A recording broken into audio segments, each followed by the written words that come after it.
Let's check everything out.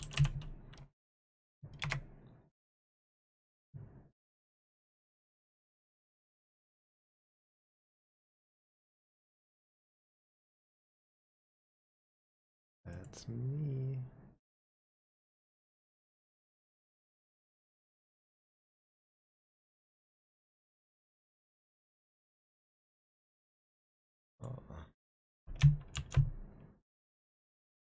Can I hear myself?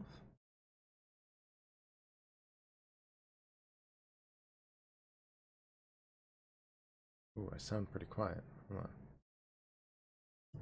Any better? Sorry, I don't think anyone's really watching this but me, but yeah, I'm just checking on this stuff.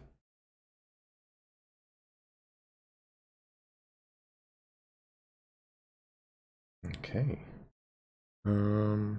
All right, let's see, what else can I do? What else do I need to do here? Let's close that up. Let's go to Discord.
Okay, I'm in the Twitch live chat room. Cool. What else is going on here? What else do I need to take care of before I get started? I think that's it. I guess I was gonna see if I could do all of this. So, okay. So I'm gonna run a quick Zoom meeting to record out a little video here. Because obviously the first thing that I have to do here is set up my UI. I don't know, I'm probably missing more than a few things here, but I'm going to start with this just to get things set up the way I'd like. So yeah, let me take care of that. So new meeting here. Okay, join with computer audio.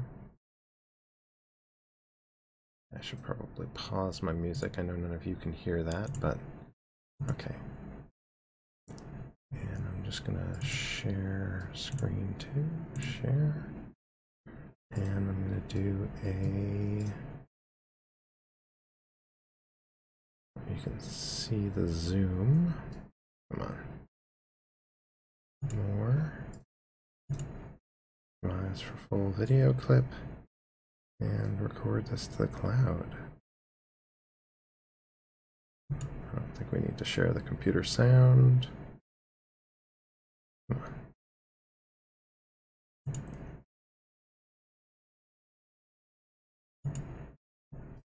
All right, so welcome everyone. This is just going to be a brief rundown on modifying and editing your interface, and a little bit of a look at my UI and how I've got mine laid out once I load it in here. So first things first, when you're customizing your UI inside of Zbrush, the first thing that you're going to want to do is keep in mind that this is a really personal thing. And it's a really fluid thing. It's really easy to go in and adjust and edit kind of however you want, for whatever purposes you want, or whatever sort of way you want to use it. The first thing that you may want to take note of are the features that already exist in the interface that can be edited, such as the camera views here, which is part of the cam view feature here. Under preferences, this can be toggled on and off. I like to keep this on when I'm starting out a project, and I'll generally turn this off partway in because I often find myself clicking on it by accident. I definitely tend to work more to the right hand side of the screen, so I tend to adjust this as I need to, but you can adjust that size as well so it's a little bit more tight and out of the way, and all that sort of good stuff. Same thing in the top left corner. Your thumbnail view is in the preferences as well, and you can adjust that. Again, at various stages in the project, I may toggle this on and off, excuse me, and adjust this as needed. Additionally, the big thing, the bread and butter for the UI setup, is definitely going to be in the config menu. This is where you're going to find all of your toggles, all of your on and off settings. So the first thing that you're going to want to do is pop up here when you're editing your UI and adjust your config. Now, there's nothing directly to adjust here other than to toggle the enable customize on and off. But once you do this, you're going to start going into the edit mode for the interface. So all you need to do is, once this is toggled on, it'll highlight in a bright orange. You can hold Control and Alt and click and drag these buttons in and out of the interface. So in my case, the first thing that I like to do is drag and drop that enable customize in. This was a tip that was shown to me years ago. I've always done it since, because it really allows you to be nice and organic with the way that you build your UI. I'm going to add in the store config option because we're going to need that. And I'm going to add in the load and save. So Control Alt and just drag and drop both of those in. And the idea here is a few things. First, the store config allows me to save the changes that I've made. So right off the bat, I'll hit store, and that's going to save and store that master config. The next thing that I'm going to do is enable and, well, adjust the enable and disable customize, right? So anytime I want to make a change, I can toggle this on, and it's right in the interface for me. So I don't need to go digging for it. I don't need to change anything or adjust anything. It's right there, ready for me to go. So I'm going to toggle that on and off as needed. The last, of course, two options are saving and loading. You technically don't need to save and load the UI once you've stored it. This is more for portability, or if you need a backup of your existing configuration, because it won't, it'll only store it locally here. But when you click the store config, it'll be what shows up the next time you load Zbrush, or if not, it'll be part of the custom UI setup in the preferences. So if you go to your preferences, open up your config menu and go to restore custom UI, you'll get back whatever you had, or if you go to restore standard, it'll restore the default UI. I'll go and restore that again, and we can see those options pop back up in the top left or top right corner here. So what I'm going to do is save this if I want to kind of save the final result and have that something that's going to be portable for me, or something that I can move around from place to place easier. For now, what I'm going to do is enable this and start loading in and out the components that I do and don't need in my UI. So for example, for me personally, I don't really use the document controls here, the scroll, zoom, actual, and AA half. I actually could see an argument being made for leaving the actual option in here, but the hotkey is 0, and if you can remember that, you'll be okay. But this controls the way the document is laid out in the view space. And there's definitely some exceptions as to when this might be useful. Generally speaking, I don't utilize these options, so it's a good way for me to free up some space if I'm not utilizing these. The other way you can look at this, depending on your proficiency with the tools that are available and how comfortable you are in Zbrush already, is to take note that a lot of the existing UI is in the spacebar hotkey. So holding down spacebar gives you access to most of the things already in the UI. So instead of getting rid of stuff that doesn't sit in that window, you could start losing some of the different settings that you already have access to from that menu. But you have to kind of already be used to using that menu to really take advantage of it. So outside of that, I'm going to mute myself in the Twitch live stream chat because I don't think that makes sense. Okay, sorry, on Discord, not for you.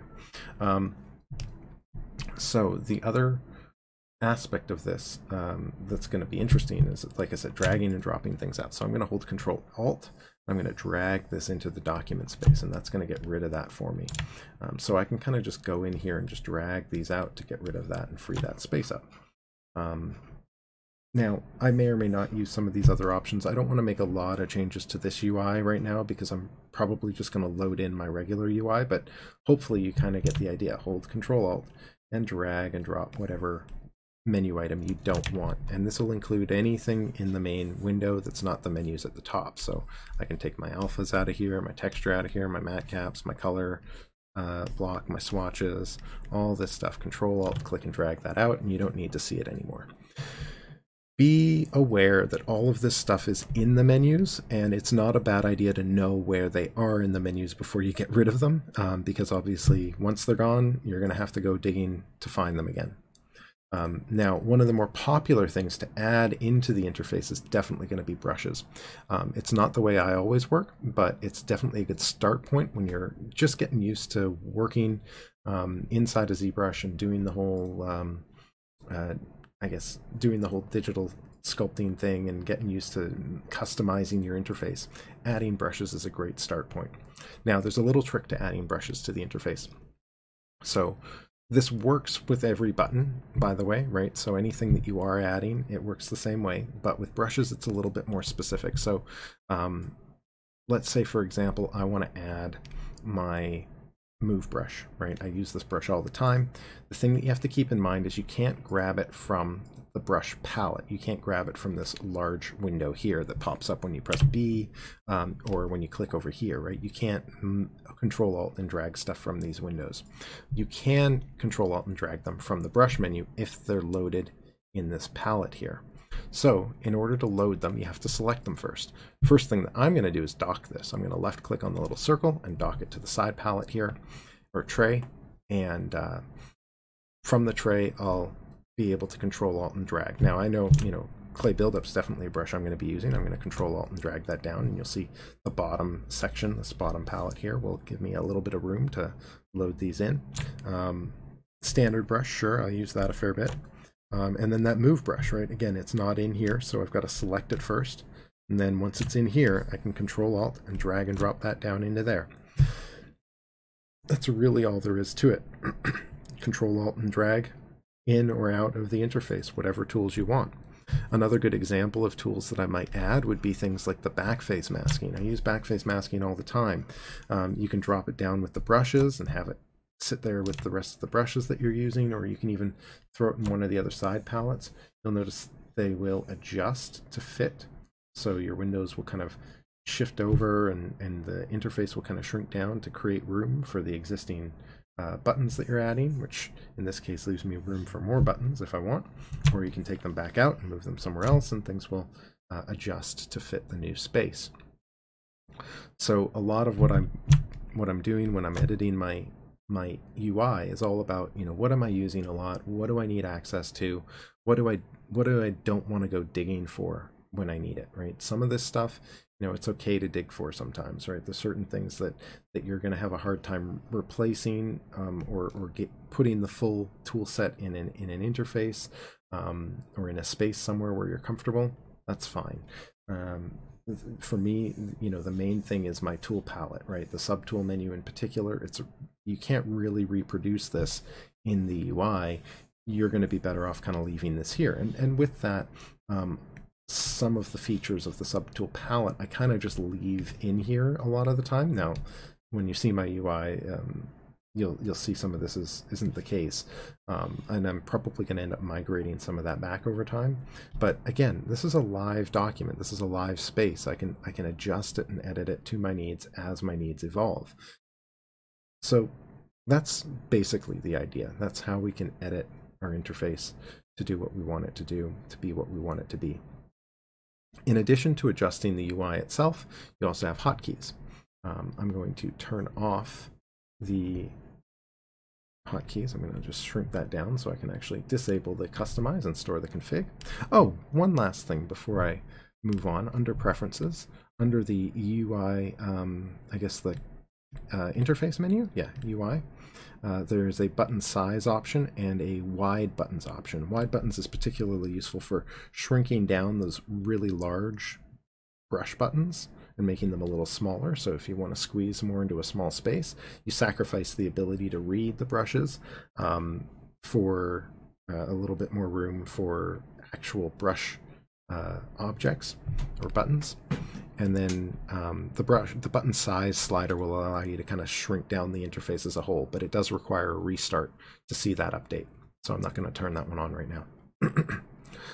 Store the config after you make those preference changes as well, otherwise they will not lock in. And then additionally, you can set up hotkeys from here as well. You'll see the hotkeys menu here. Basically, with Enable Customize deactivated, Control-Alt works as a way to set hotkeys.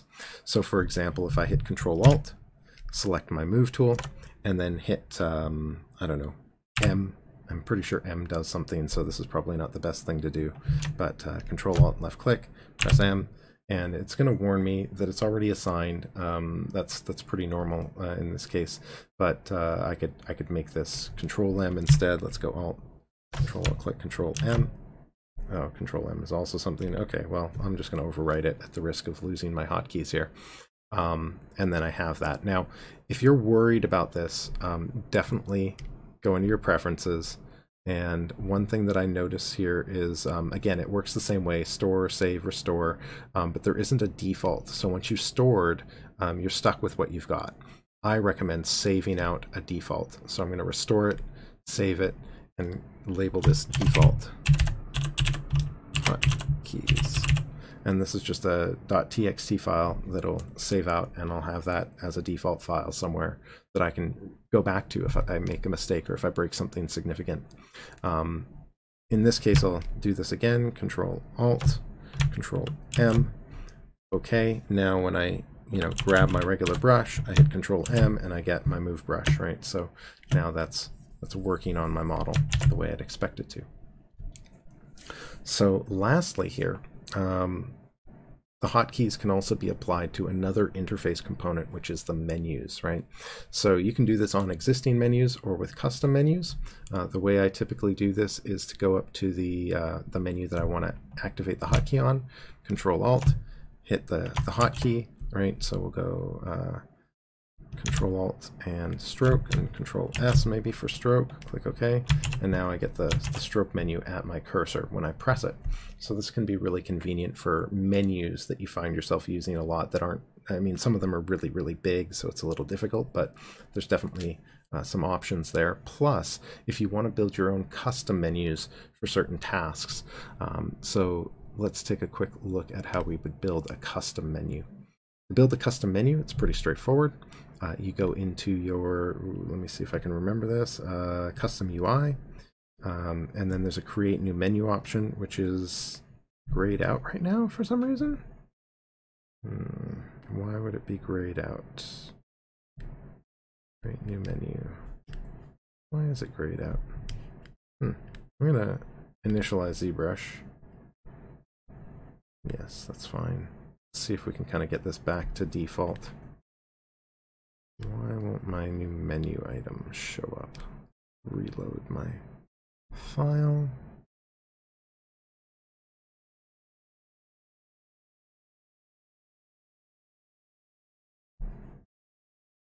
Yeah, I can't seem to create a new menu item. I'm not quite sure why. I'm just going to restore the default hotkeys, and I don't think there's anything weird about anything that I've done, so I'm not quite sure why I can't create a custom menu right now.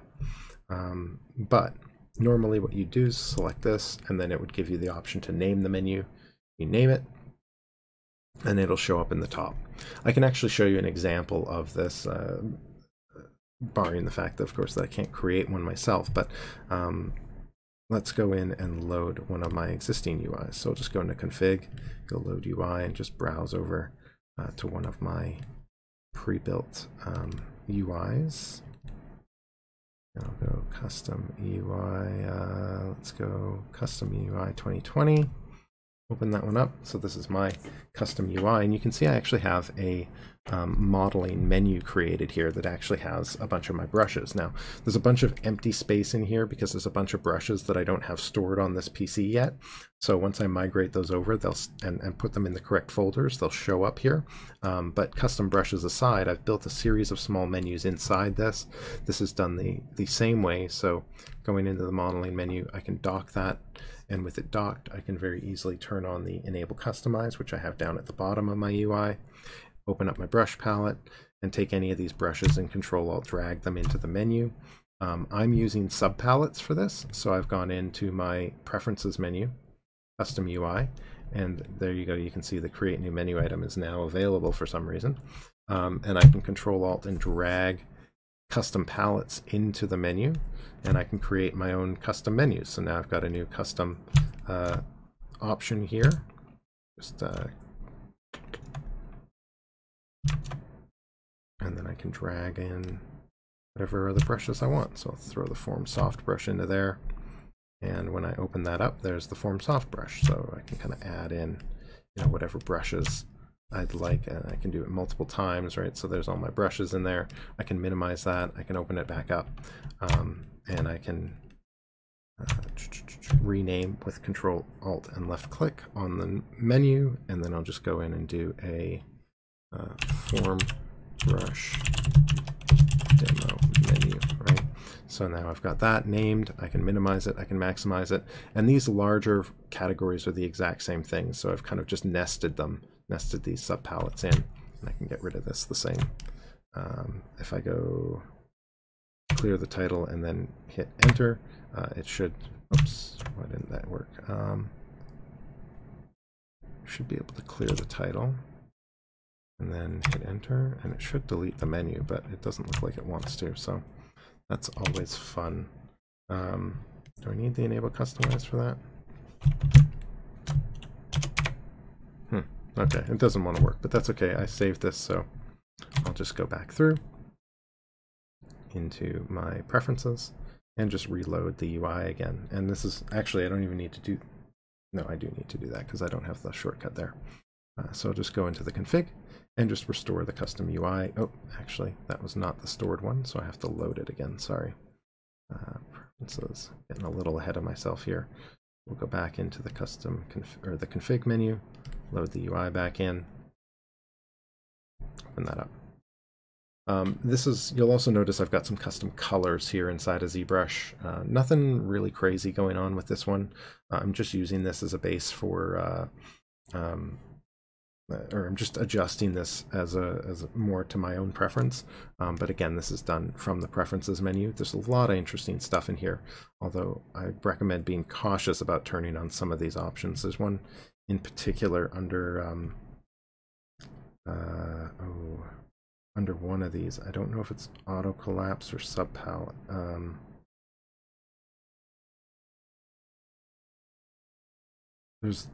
Yeah, I think it's one of these that can kind of do some weird stuff when you toggle it on. I always forget which one, and then when I turn it on, it makes a mess out of your whole UI, and then things have to be restored and stuff like that. So just be cautious about making changes, especially if you don't have quick access to the restore option. I'll store this config for now. So I have that stored, and then, yeah. Now, as a final little note, this is the basic setup for my UI. I'm going to be essentially just briefly explaining how I've set this up. I've got my tool palette on the left instead of the right, mostly because my reliance on the spacebar key for a lot of my my basic controls like draw size and focal shift kind of get offset a little bit and displaced if I have a menu on the right hand side. Or if I don't have enough space on the left-hand side for that menu to pop up. So it's actually okay if I use up more of the right-hand space, but by filling in more of the left-hand space, I actually keep my cursor over the draw size a little bit more. So I've kind of buffered this on purpose so that when I hit that spacebar key, my draw size is right under my cursor, which is usually what I'm using the spacebar key for. But of course, I still have access to a lot of those features.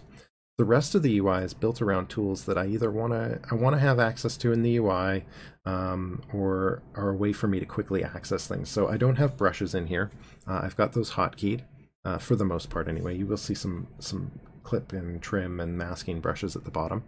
But if I go to Preferences and I go into my hotkeys and load my hotkeys up,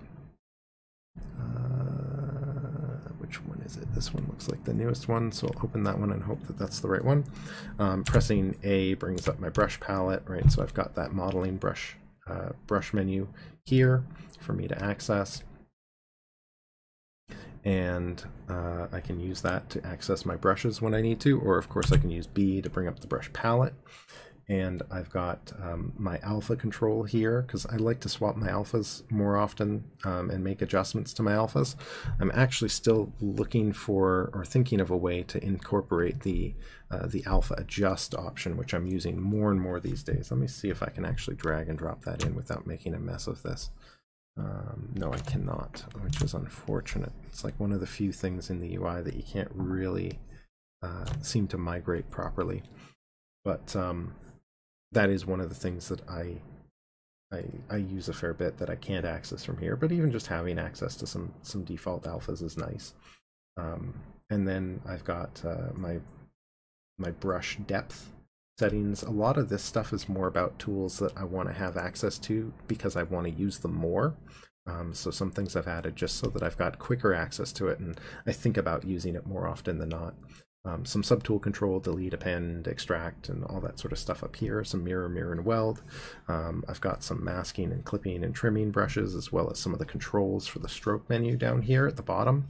And then lastly, I've got some quick selection for materials, quickly adjusting lighting and stuff like that, so that I can make these changes while I'm looking at the model really quickly without having to think about it.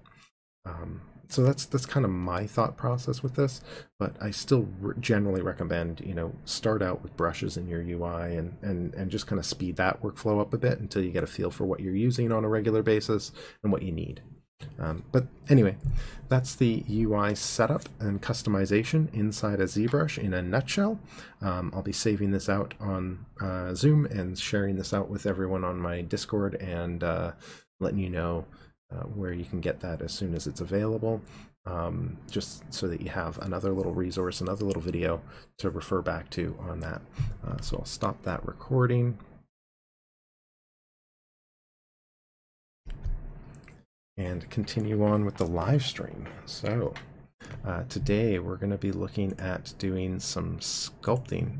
I don't have a lot of time today. I got a meeting in the afternoon, but we're going to be looking a little bit at sculpting some details on this model here. I've got some work to do on it still as I prep it, and just using this time to kind of work up this mesh a little bit more. I've been spending some time detailing out the pants and the shirt and the clothing a little bit, but still got some elements to cover here, some ground to cover. So we'll be doing a bit of that. I got the belt that I've got to deal with, and I've got the boots as well to deal with. And I've got a bit of reference on the side here as well. I'm going to be likely loading this all up into PureRef and keeping this on my second display. So I'll be sure to have that handy. So let me just throw these references into PureRef for myself here. And just a few more little references in there. And I probably need something for a leather belt as well.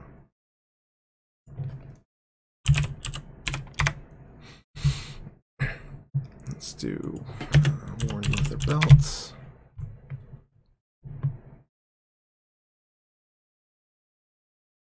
Yeah, something simple. I'm just using Google to grab some quick images.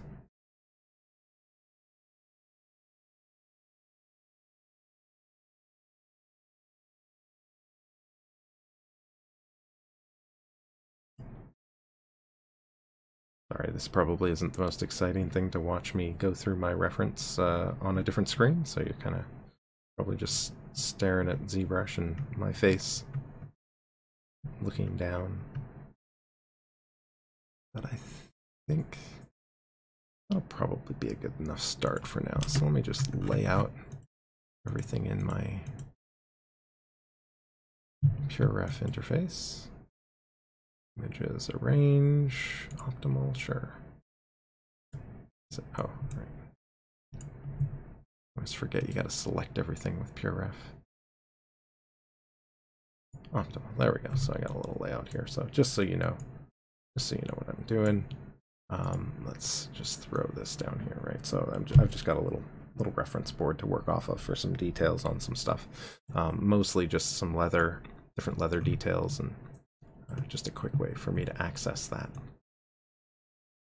All right. I do apologize for the quietness. I am going to see if there's a way for me to split my audio a bit so I can get some background music going. But I don't want it to save to Twitch, so because I'm going to be using these videos on YouTube as a sort of a backup. And last time I did all of that, a lot of that stuff got blocked for copyright, so I gotta be a bit more careful about that than I had been in the past. So I'm gonna dive in, and I think I'm gonna start by just kind of carrying through a little bit more of the detailing on the shirt. Now, this is a bit excessive, I realize. I've got a vest that I'm layering over top of this, so I've really only dealt with, or I really should only need to deal with the parts that are visible here. So I'm not getting into this, into the clothing too much from what we can see. But I do have that little bit at the bottom still to tackle, and it might be a good opportunity to kind of throw in a little bit more wrinkling in there. And you know, I'm not quite sure how I'm going to build the pieces, so if I can layer them in a way where I can kind of see all the parts, that might be a nice thing to showcase.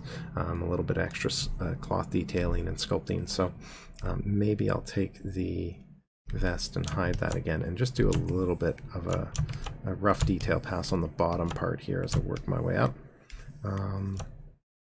Where are the buttons on my shirt? Did I hide them? No.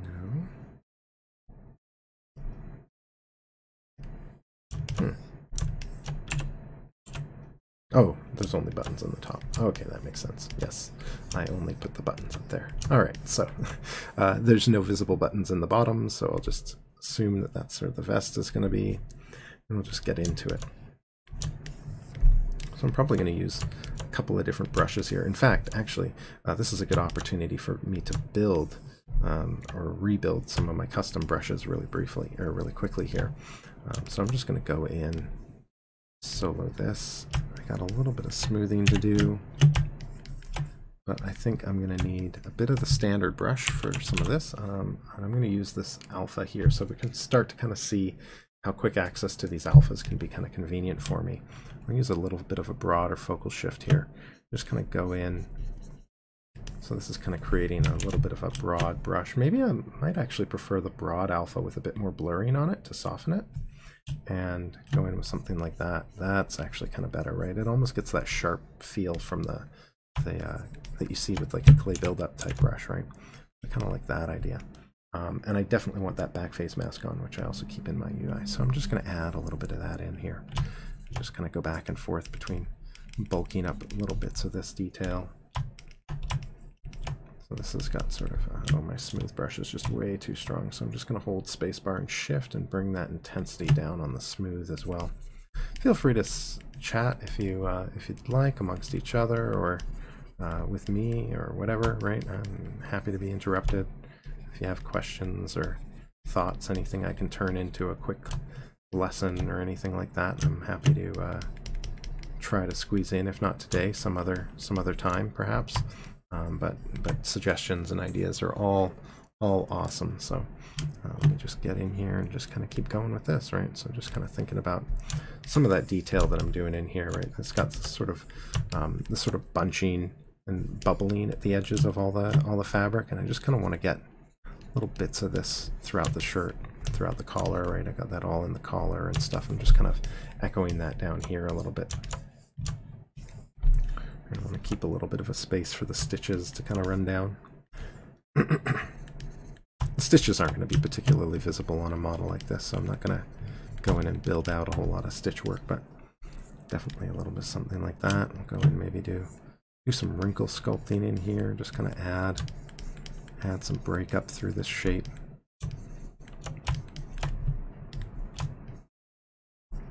Just going in with that, like that idea. Kind of just lay that over, sculpt some stuff in, sculpt some stuff out. Gotta be careful with that back face mask, right? Make sure I turn that back on. One thing that I find with brushes is, especially the default standard brush can get kind of stepped every so often, depending on the angle or the brush stroke or whatever. I like to bring that lazy step down. You'll find this in the stroke menu under modifiers. No, sorry, under lazy mouse, excuse me. The lazy mouse is on the standard brush by default. So if I go in and set that down to 0.02, I'm going to get a little bit of a smoother brush stroke out of it. It's also going to amp up the strength of the brush. So I'm going to drop that intensity down a lot more, so I get something a little bit more comfortable to work with. Oh, I should stop the Zoom meeting. I don't need that anymore. And then I can go in and do a little bit more sculpting in here, just kind of layer that in a bit. Go in and turn up some of the smoothing on the smooth brush a bit. So now I've smoothed that brush out. Another way to smooth out the brush is going to be to turn up the roll. I don't know why this does what it does, but under the modifiers you've got this roll distance slider, and it's meant to really be a way to control the roll mode, but it does have an effect on standard brushes. So if I go in and I crank this up all the way, you're again going to kind of see a little bit more strength on the brush, but it'll also again smooth it even more. I really like using this to kind of help smooth the brush out, especially when I'm not using the lazy mouse, or when I want to pair it with a different, you know, if I want like a slightly smoother effect without cranking the lazy stepping down too low, because the lazy step, it has its usefulness, and it also has a little bit of a different effect on the brush stroke itself. It can kind of slow things down sometimes if you crank it too high, and you want to kind of be careful about that. So I'm going to go and maybe add a little bit of wrinkling into here as well. Just smooth that back just a bit. Almost want it to feel like the cloth is getting tucked into the pants. In fact, let's unsolo this and just kind of get a sense of what's kind of going on in here. Just kind of go in with that standard brush and kind of build up a little bit more bunching down in here.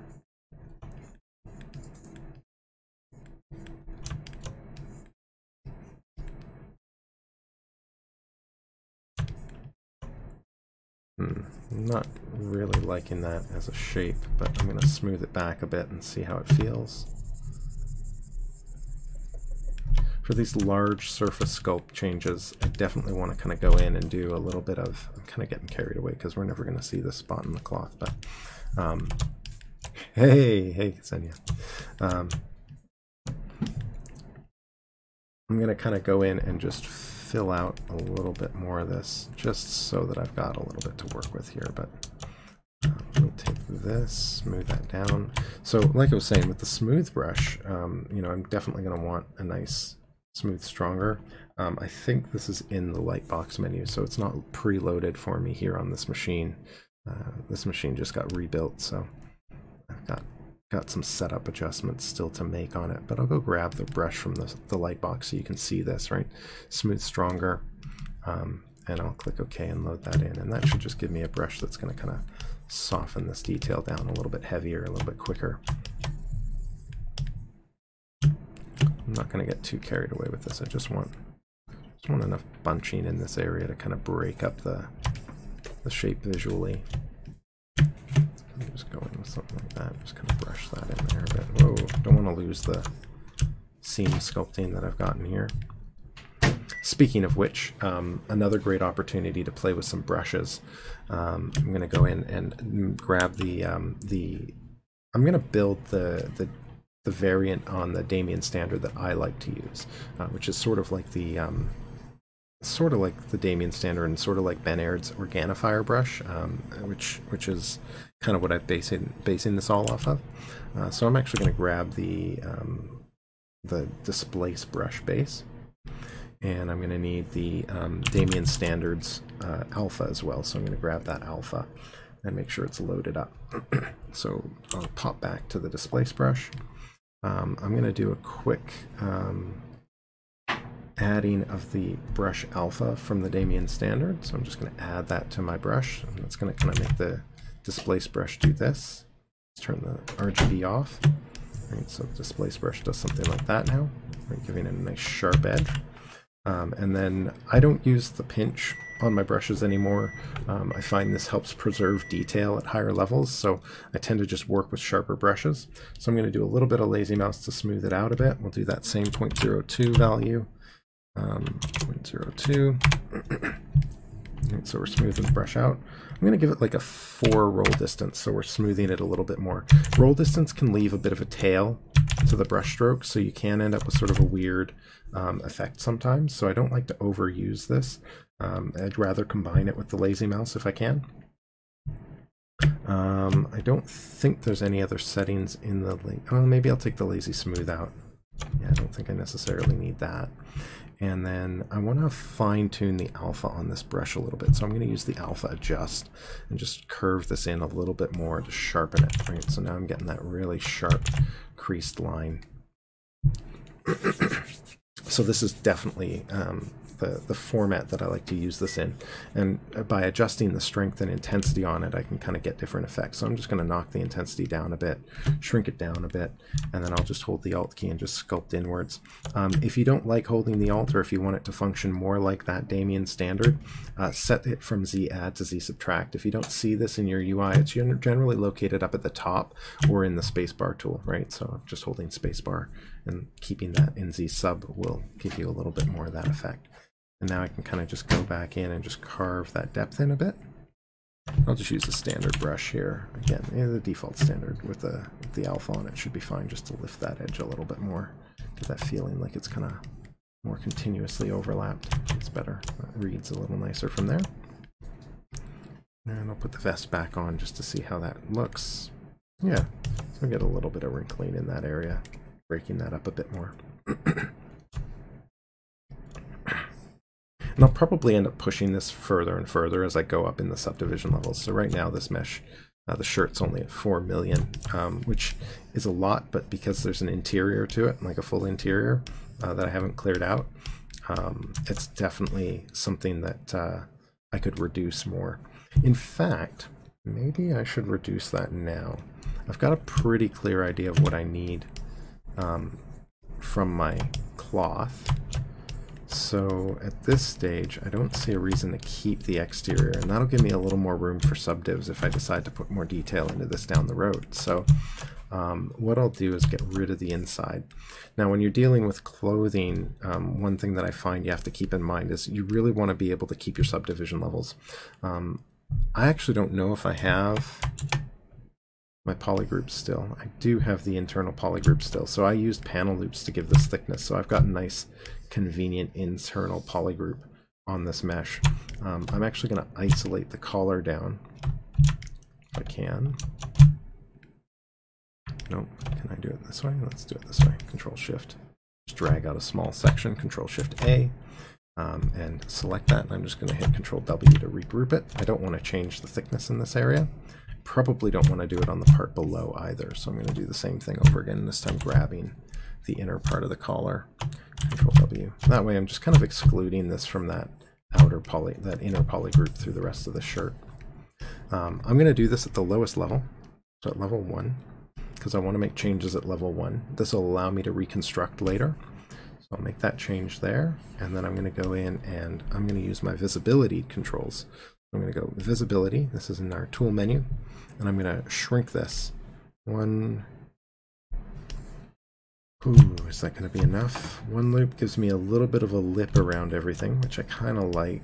I like to have at least a small lip, but maybe I'll go one more. I'll grow that out 2 loops. So I'm going to end up with a little bit more excess in the interior than I might really need, but it'll really buffer everything with enough room to sculpt and adjust if I need to, so I don't end up like working with open edges too much. Then I'll go all the way back up to the high poly, and I'll do a delete hidden. You can only delete hidden technically you can only make topological changes to your mesh without subdivision levels. So in order to do this, I have to delete the lower levels. Technically, delete hidden is an exception. It will work with parts of the geometry hidden and with subdivision levels on, but if you, depending on how you approach this, a lot of the time it'll just wipe out detail. So I generally like to delete the lower levels, delete hidden, and then reconstruct back out. And this is why I made that change at the lowest subdiv, because if I make the change, if I do the selection of the internal polys and I reduce that based on the inner, or based on the lowest subdiv, I should be able to reconstruct back to that low subdiv again. I'm building this for game res, so it's not essential if I lose a level or two, because I'm going to have to build a low poly back around the outside anyway, so I get my game res, but I'd rather not if I don't have to worry about it. So that brought my poly count down a fair bit. I'm at 3 million instead of 4. It's not bad. It's definitely going to give me another subdiv level rate. I'm comfortable at 12 million. Zbrush should be fine there. So if I need more resolution, more detail to push some sharpness into the mesh, I definitely have the room for it. And I can always break the model into more parts. So I could separate out the collar. I could separate out the panels, right? Each panel is sort of broken up on its own into its own little piece. So it'd be really effective for me just to keep breaking this up into parts now if I need more room later. But that gives me a start.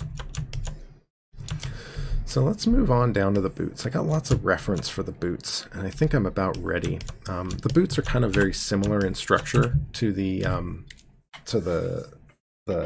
clothing. I've used panel loops and some poly grouping here to kind of lay this out and build it up, which is why it's got some topo, although the bottom of the boots are definitely an exception here. Not a lot of cleanliness to that structure at all, but this will give me a foundation for really treating this a lot like I treat all the other cloth on the model. So I'm happy to kind of keep working like that. So let's see. So I'm going to go in here and just start tweaking this. I think what I'm going to do first is separate out the soles on the shoes. I don't think I need these in here as part of the main mesh, so I'm just going to hold Control Shift and use my select rectangle to isolate this. I've got my selection shortcuts down at the bottom, at least the ones that I use on a regular basis, so when I'm holding that Control Shift key, I can switch between any of the slicing and trimming curves, but generally for visibility control, for the consistency of that, I really like to use the select rectangle. So I'm going to hold Control Shift and click on the poly group that I've got down here, and then Control Shift click and drag, left click and drag away from that to invert that. And then from here I can just split this. So I'm just going to do a split hidden, which doesn't want to work. Is that just because I've got subdivs on this? Let's delete the lower levels, do a split hidden, and then we'll just reconstruct that back again. Right. So this back and forth, I'm always making those topological changes at the highest level, because if I'm changing the topo on the model, I want to be able to go back like that and reconstruct. So we'll go back in, maybe do a little standard brushing here. I do have my backface mask off, so I'm pulling both sides around, and I just want to kind of build this out a little bit. Let's get rid of the poly frame on this and just kind of build that out a little bit more. I'm going to take that smooth stronger and just tone it way back. So just holding Shift with the spacebar key, just to bring that back a little bit. Just get that nice and close to the surface there.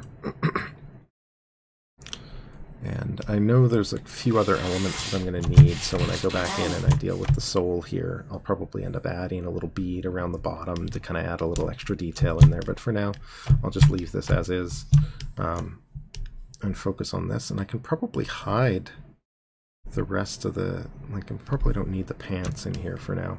Maybe the body, if I want to kind of reference the shoes inside the foot so I don't crash through it, but maybe I'll leave the pants hidden for now. Let's go in here and start kind of filling this form out a little bit. Do I have my symmetry on? I don't. It's actually probably okay in this case, because I'm going to want some nice asymmetry in those boots anyway. I'm noticing a lot of the time we get this sort of U-shaped wrinkle crease across the boot here, where it's probably bending across the toe. And because there's a steel toe, that we're dealing with as well here.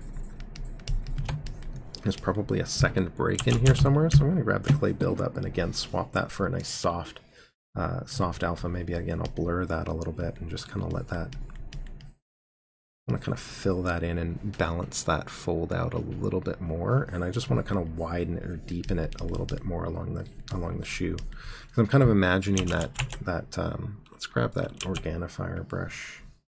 Where's that displace brush? There we go. I'm just kind of imagining that kind of breaking along the steel toe a bit, just kind of creating a little bit of an extra wrinkle crease through here, where that steel toe kind of holds its shape. And even with that, you know, another thing that I could do is kind of create a bit of an edge here, just kind of create a bit of a peak around the edge of the mesh, around the edge of the surface, just to kind of help reinforce the idea that there's a bit more of a toe, steel toe in there. I'm assuming these are steel toe. I'm basing this character off of Boyd Crowder from the TV series Justified, and I'm just, well, I'm not basing it, I'm basically recreating it, sort of fan art. But he worked in a mine, and he seems to wear his work boots, so I'm assuming they're steel toe, but it's never really confirmed. So I'm just guessing, but I'm going to kind of treat it like that anyway. Now, this mesh topology has a little bit of a pole in it, so I'm going to kind of use the smooth, the shift alternative smooth, to kind of smooth those areas down a little bit. If you ever run into an area that kind of pinches when you're smoothing, try holding shift and then and starting the brushing process, and then release shift and continue to brush over the area. This kind of creates more of a relaxed style effect that will give you sort of the alternate smooth brush feature, and just smooth that area down a little bit more with like a relax effect. And it can be quite nice as an alternative for regular smoothing. If anyone happens to know of a way to access this as a standard brush where you don't have to release the Alt key, I'd be really appreciative. But I'm not aware of a way to do that off my own knowledge at the moment. So if you happen to know, I'd be happy to hear from you.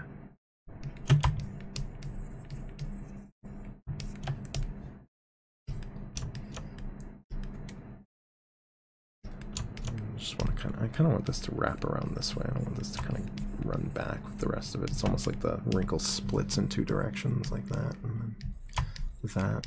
It's not really much of a wrinkle either. It's just like a crease, right? More of a break.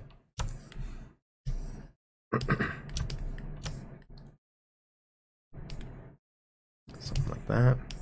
Just trying to take a look at the silhouette, see if I'm kind of getting those breaks in the step. It's not bad. Maybe I can start kind of dipping this area in a bit. I'll start creating some of the tighter folds just inside here a bit. I'm going to isolate this piece down.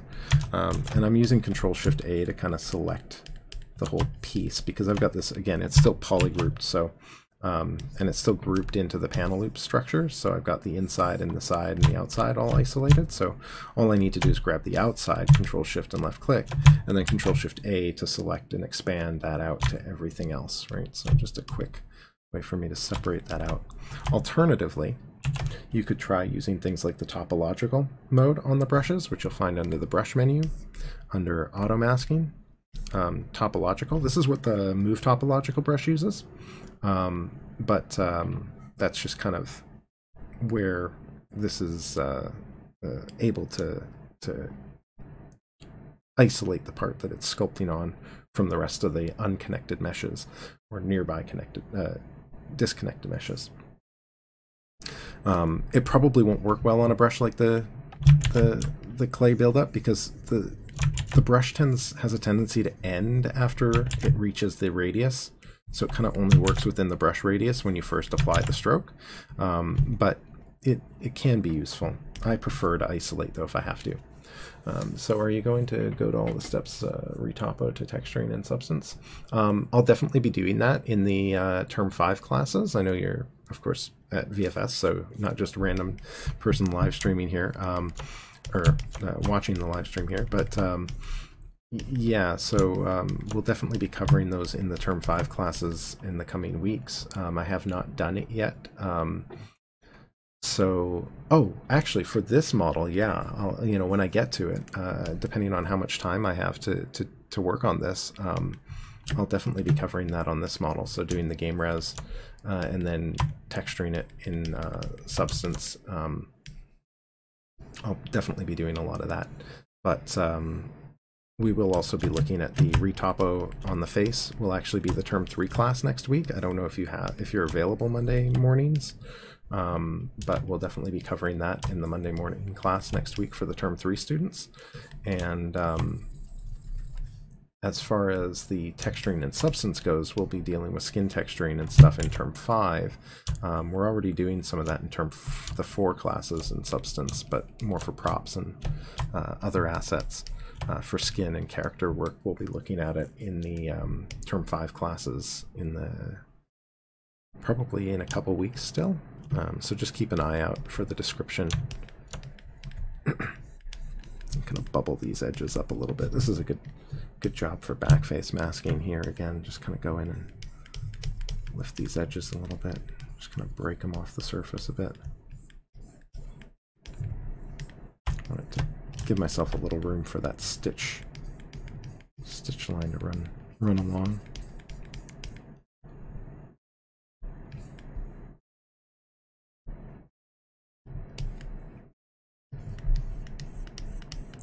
Another nice little brush to use with stuff like this would definitely be the inflate brush. Yeah, no problem. The inflate brush will kind of give me a nice little edge for this, so maybe I'll do the same thing. I'll throw that little alpha on it. I'm going to crank the focal shift way down because I've got the alpha on it, and I want to kind of catch a bit of that alpha in the brush stroke, so I'm just going to do that. Just follow that edge a little bit down here. I do find one of the issues that I often have with the inflate brush is it kind of catches this, it gets this sort of bubbliness when you're brushing over areas. It can be hard to kind of keep it clean, like especially like a lot of other brushes. Oh yeah, for sure. Yeah, actually the shoe class, the actual shoe building class will be next, like tomorrow, I think, the Term 5 class that I'm doing at some point. I'll be covering something along this, but that's a really long class because we've got two blocks for that day. So I don't know exactly when I'll be catching that, but it'll all be recorded, so that'll be good. So I'm just going to take this. Like I was saying, the inflate brush can be a little bit weird. So smoothing it out with a little bit of the lazy mouse, and again, that lazy step 0.02. I'm not a big fan of the lazy smooth, so I'll take that out. Let's see if this kind of helps average that stroke out a little bit nicer. It's a little weird because it's so dependent on the geo. So sometimes you'll have a better result with the inflate, and sometimes you won't. So I'm just going to kind of go in and puff those edges out a little bit, though.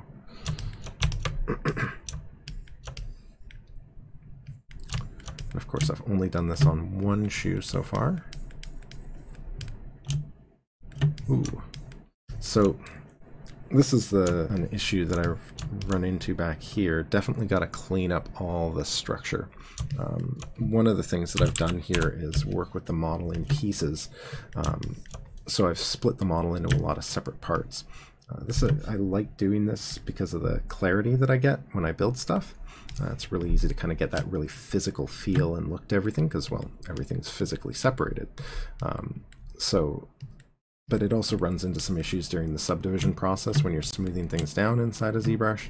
So I definitely need to take some time to kind of overlap parts and intersect them and all that sort of good stuff. So I'm just going to go in with a nice big move brush. I have the the dynamic draw size deactivated here, so I can bring my brush size really nice and high. Let's isolate this one shoe for now. Just Control Shift and Alt, drag that out over the other model. Just drag this over and kind of tuck these two pieces in and inside one another so they layer a little bit more consistently. I'm also using a feature called AccuCurve. AccuCurve is a way to kind of control the way, like the move brush, so it's a little bit sharper. I really like this for pulling points back into corners on my shapes, so I'm using this here to kind of make sure that these sort of hold their corner shape a bit, but you may need to toggle it back off when you're working with the regular surfaces, because it will give you sort of a lumpy look if you're just nudging things around like I am.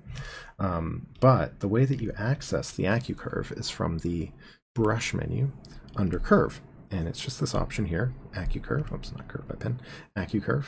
And this is what gives you that sort of pointy sharpness to the brush. Right.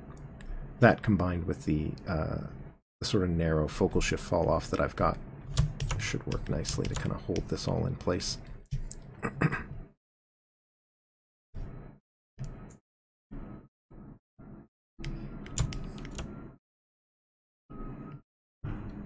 Just use that to kind of pull the sharpness back into those corners.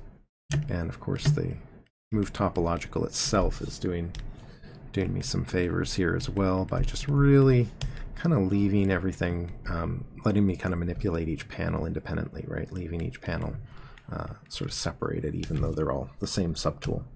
You could do individual polygroups on the meshes to do this as well, but that would mean that I'd have to lose at least the immediate polygrouping that I have, which is actually the interior, the edge, and the exterior, the panel looping from the panel loops tool. I kind of want to hold on to that for at least for as long as I can, because I can rebuild it through some selections, but if I don't have to, I'd rather not. So just do that. I'll turn that AccuCurve back on and just pull this corner back out, kind of keep that nice and sharp. Doesn't need to be too sharp, mind you, but just sharp enough to kind of read like it's a nice sharp corner. Right? The leather is going to be a bit rounded around the edges and all that sort of stuff, so that's kind of what I want. Okay, so let me just break this off. Can I break that off? Stream chat. No. I wonder if I can move this somewhere else. No, no way to do that. Okay. Sorry, I'm just looking at my OBS and trying to figure out exactly how all this stuff stacks together. All right. So let's do this. There we go. Give myself a little bit more room in the UI. Okay.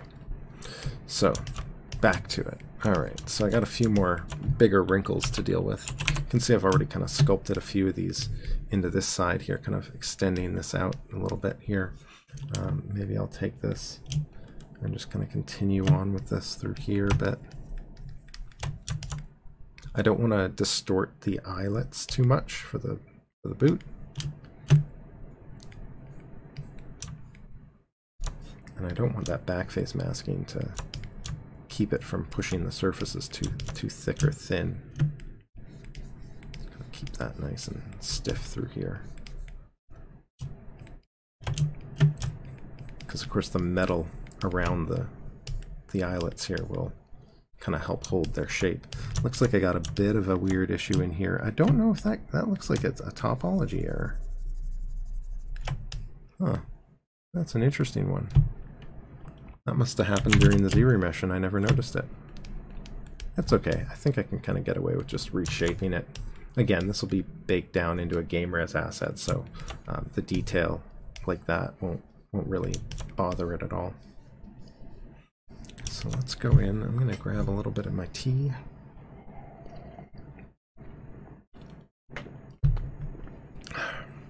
Staying hydrated. Well, actually dehydrating me slightly. Let me grab a little bit of my water while I'm at it.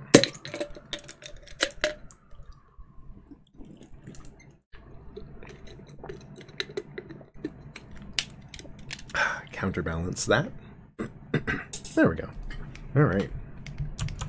So I kind of want some nice heavy folding kind of running through the back. Whoa, that's the move tool.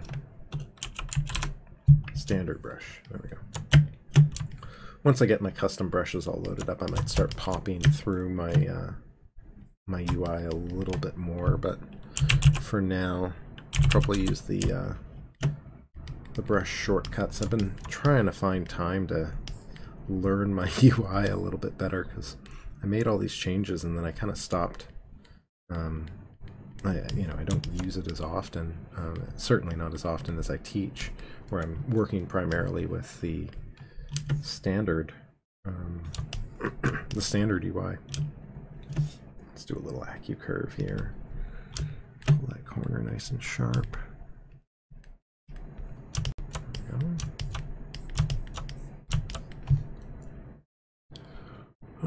How do I want that back edge to kind of work? I want this to kind of feel like it's sort of stiffening everything, so maybe the wrinkle happens like right above that, right? So you're kind of mostly holding on to shape through here a little bit. And that kind of loops around a bit, creates a bit of a indentation there. Ankle through here, so maybe that kind of brings that out a bit. I don't want to like sculpt the ankle into the shoe, but I want to kind of make it feel like it's holding it in place a bit. Maybe we'll do the same thing up here a bit, and just kind of treat that almost like sort of a form holding it in place.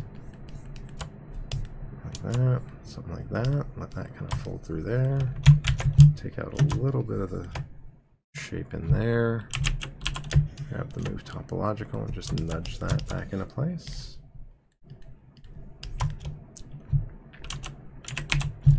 I'll do a little bit of a collapsing right across the back here, almost like it's like just not quite stiff enough. It's been really worn down. These shoes have been worn a fair bit, used, lots of walking.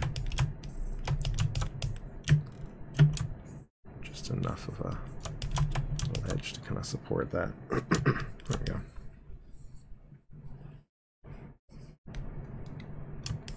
There's probably a little bit of room for some bunching down the tongue here, so let's just isolate this piece down. Control Shift. Is that working? Control Shift A? No? Let's do it this way. Control Shift A. There we go. So just use this as a way to kind of isolate this and do some bunching down the center, probably like this. I want that zigzagging of the leather, that crazy heavy bunching.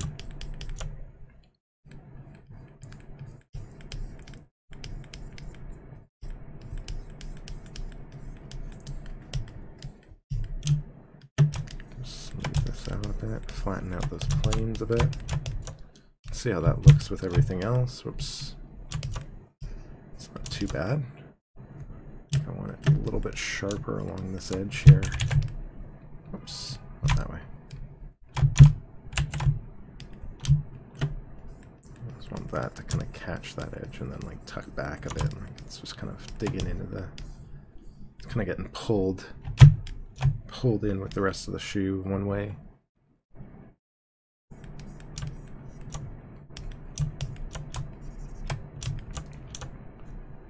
And then maybe in the upper section we kind of get into more horizontal folding, right, as it kind of folds back over itself a little bit more strictly through here.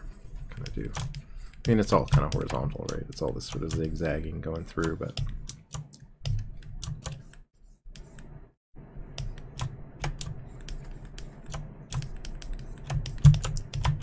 something like that, just to kind of break that up a little bit more.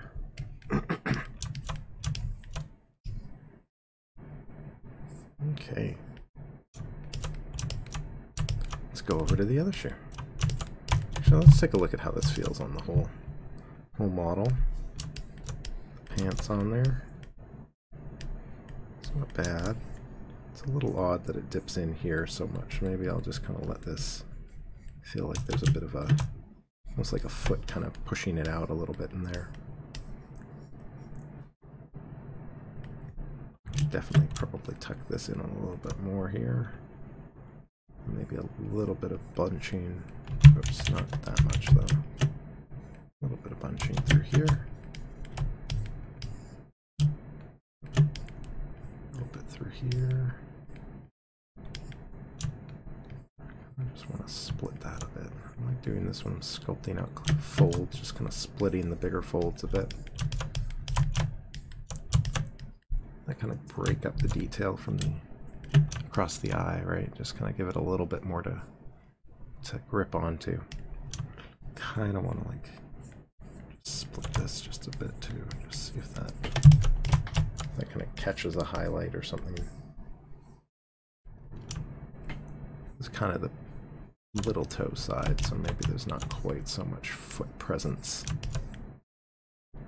You know, gifts for your foot's birthday. Foot presence. There we go. This is terrible, and now it's recorded forever. All right, it's just awesome. Just stellar. That's great news, Jesse. Just embarrassed yourself on all over the internet. Just go with that. Yeah, I'm just starting to break that up a bit. And then we'll do the same treatment here. I've got a little bit of the folding already established here, so I'll just kind of carry through with that a bit more. Do the same sort of creasing across the front here. Just do a little bit of a sharper fold through here just to kind of break it a little bit more. Do something a little bit different.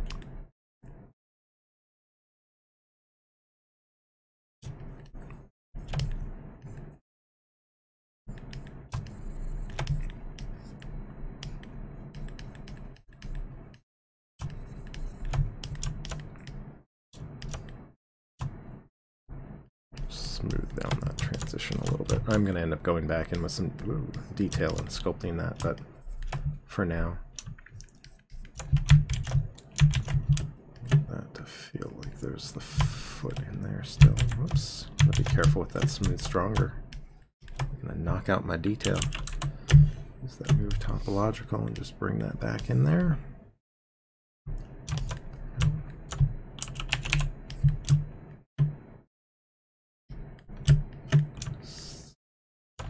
Again, just kind of start adding in some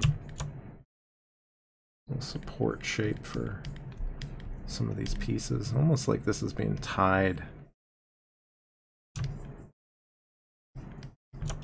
around these areas a bit, right? Just let that kind of feel like it's pulling a little bit. I think I'm going to do a little bit more of the same thing here. Let that kind of just feel like it's tying those elements together a bit. Break that up a bit as well. Smooth it down. Something like that.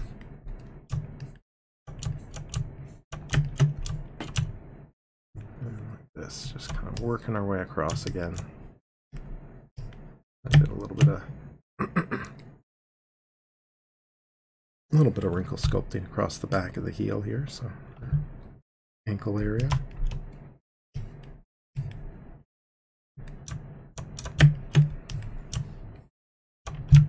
Maybe I'll do a little bit of a heavier one up higher, just to kind of, again, break that symmetry up a bit.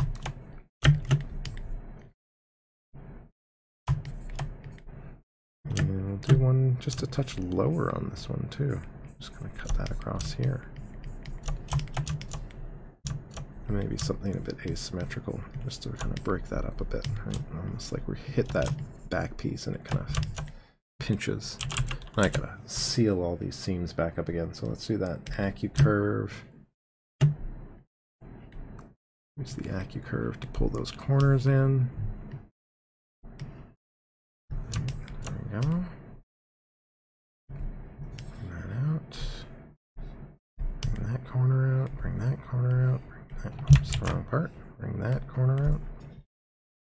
Turn that off. I want this to feel really like it's overlapping. Alright, so just bring that in there. Just hide the other shoe again. Control Shift, click and drag.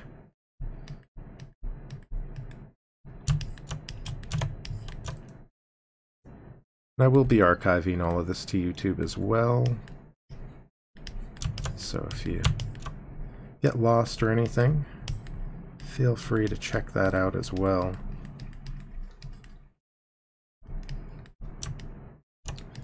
Found this nifty little keyboard thing, so hopefully it's a little easier to follow along, although certainly understand I'm moving relatively quickly. especially for newcomers to the tool set. By the way, hello to everyone again. Anyone who's just arrived, or I don't know who's arriving. I don't have any announcements for followers or anything like that just yet. People that are entering the chat. Hopefully I can get that set up soon, but I spent the morning in class and prior to that trying to make sure my computer ran in the first place. So maybe soon. Sounds like live streaming is going to be continuing on throughout the next few weeks, so at least. So we'll see.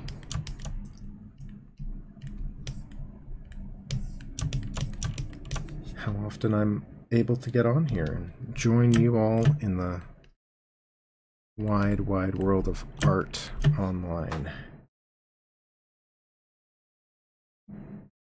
Where's my... What am I looking for here? Just the... Oh, yeah, just the regular non-AccuCurve. Just want to nudge that back a bit. There we go. Oh, this one definitely feels a little too separated. Bring that back in there a bit.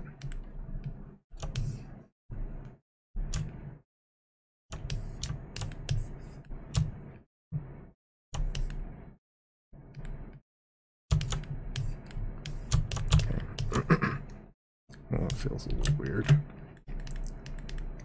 There we go. Let's grab that standard brush again and just kind of bubble up these edges as well. Just kind of give that peak edge, back face mask it. I'll go inflate the... So let's do the inflate over the whole thing. Let's just do that. Just little strokes up the surface here. Kind of bubble up a bit. Maybe I can go in with a slightly smaller brush. There we go.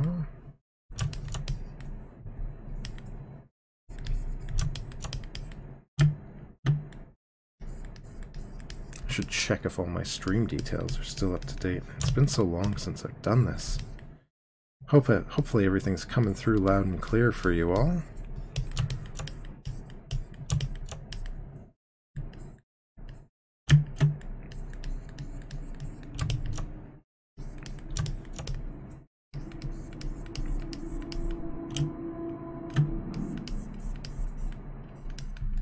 Having a good day so far. Certainly hope so.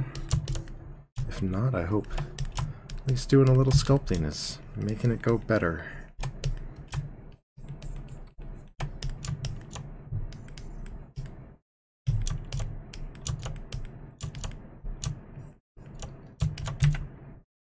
Let's grab that displace brush there again. Be a good way for me to kind of go in and carve in a little bit of an edge along that. I didn't do this on the other side, so I'll probably have to go back, but it's okay. This will make for some good forms here. Maybe I'll split that, do that toe break a little bit sharper through here. Whoops. There. That's what I'm looking for. Something like that. Never quite got that toe shape where I wanted it. I'll actually fix this one up a little bit as well. Because I kind of layered in that extra edge for the toe through here. I feel like there's a bit more of a plate under the surface. It would probably even wear a little bit along the toe. I don't have any good specific reference for toe wear, but I might have to tackle that in texturing anyway, because it's definitely one of those things that's like, you know, if I overwear down the shoes, it's not going to quite seem right for the character. They're not in bad condition on the show, so I don't want to overdo it. Just kind of get that, trying to get that feeling that there's sort of a stopping point for the steel toe in there. Maybe some extra wrinkling starts to appear or something like that. Help break up those shapes a little bit.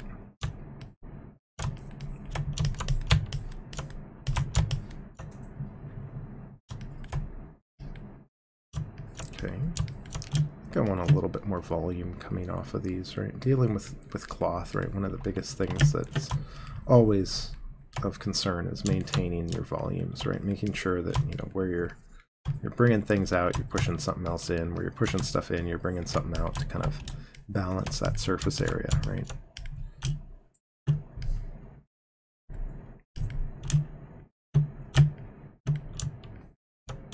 Kind of break that. Can I do something like that? Will that work? It kind of works. I feel like my back face masking is... I always got to remember to kind of toggle these settings on and off to make sure that I'm not sculpting through the inside of my surfaces. Let's do a little bit more wrinkling up at the top of the boot here. Do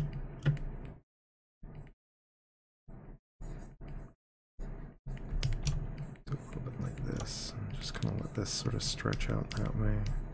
Form a wrinkle running around here. I'm just going to do that.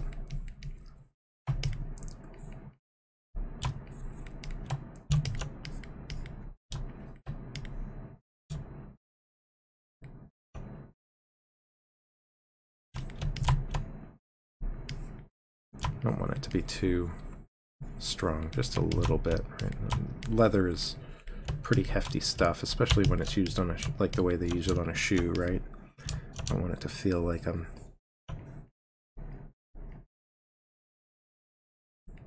over bending it or distorting something that's supposed to be pretty thick.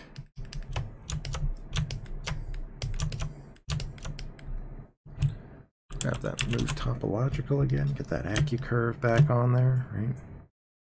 You know, it's really easy when you're sculpting to kind of find yourself in a situation where you don't want to kind of go through the same steps over and over and over again. But honestly, so often, you know, it's if you can get past that, it frees up your approach so much, right? Because you're not trying to get something that works perfectly the first time.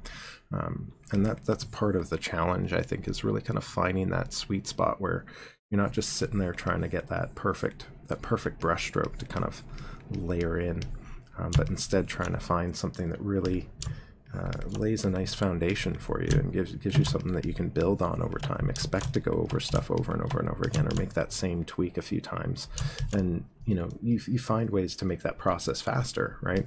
And then you find that, you know, when you do, you're not as frustrated, and you inevitably will, right? You inevitably are going to have to go back in and redo something, or reapply a brush stroke or what have you, right?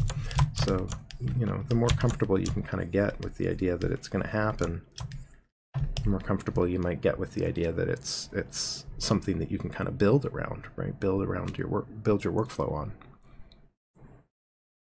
And yeah, you know, there's ways that you can kind of avoid that sort of problem in some cases, right? But you know, it's a lot of the time it's not, you know, it's so limiting, or it can be, right, to really kind of take the time to do that.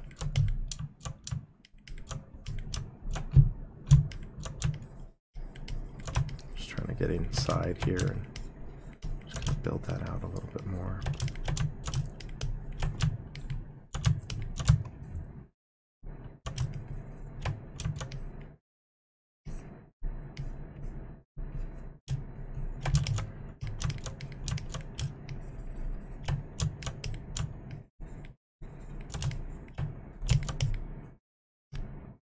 Of course, that's like the one area that we can't even see.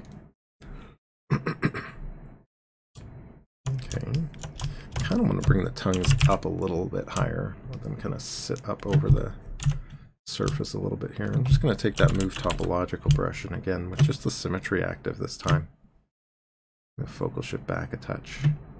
Just arc that shape up a little higher over the shoe here. Just give myself a little bit more room there. Yeah. I'm just going to go back in with that standard brush, symmetry back off, and just kind of get that shape in and around here. I think there's more room for some, maybe a bit of symmetry is on again. No, that's not what I want. Smooth it out on this side, whatever. Be okay.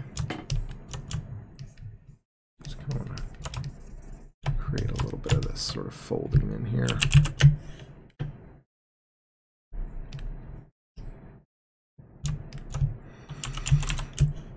Just make sure that this sits on the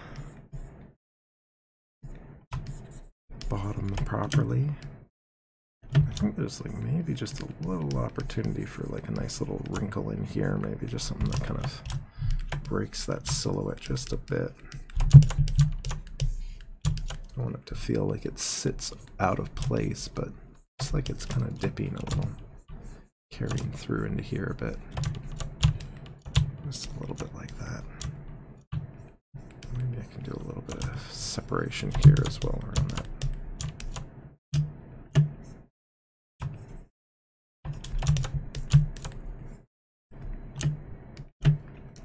Just kind of bring this down. This bottom edge should definitely sit nice and close to the sole.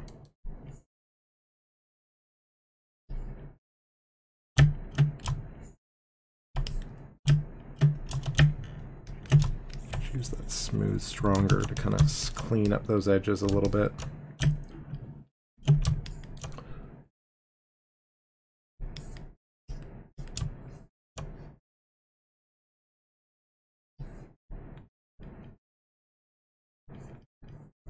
Bring this whole surface out a little. And kind of slowly kind of balance it against the rest of the shoe here. Smooth out transitions where I need to, but I just need that like really sitting on that edge properly. Right. This is one of the reasons why I really like working so physically. Hey, how's it going?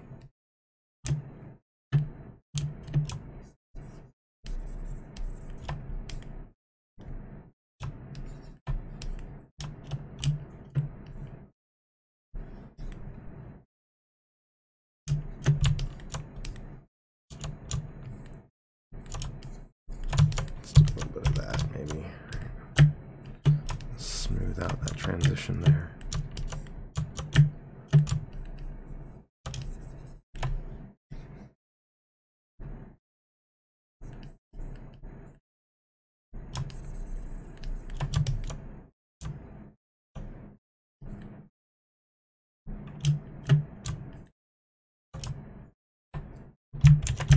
How's your week been?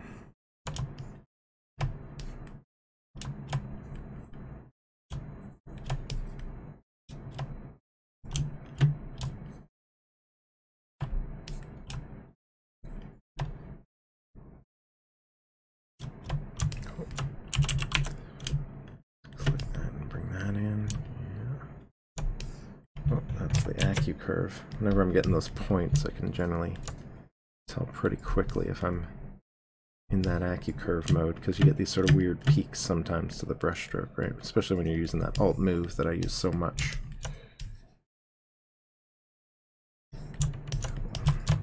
Okay. I'm definitely crashing through the feet a little bit here. I'm not sure if I'm going to need to fix that or not. The feet aren't particularly well sculpted, so, you know, it's one of those areas that I've certainly skimped on a bit, but I think I can fill that in and make that work, so I'll just do that. Do it that way. Don't want this kind of crashing through the laces too much. I've got some very rough Z-sphere shoelaces in here, so I'm just going to kind of nudge that around a little bit.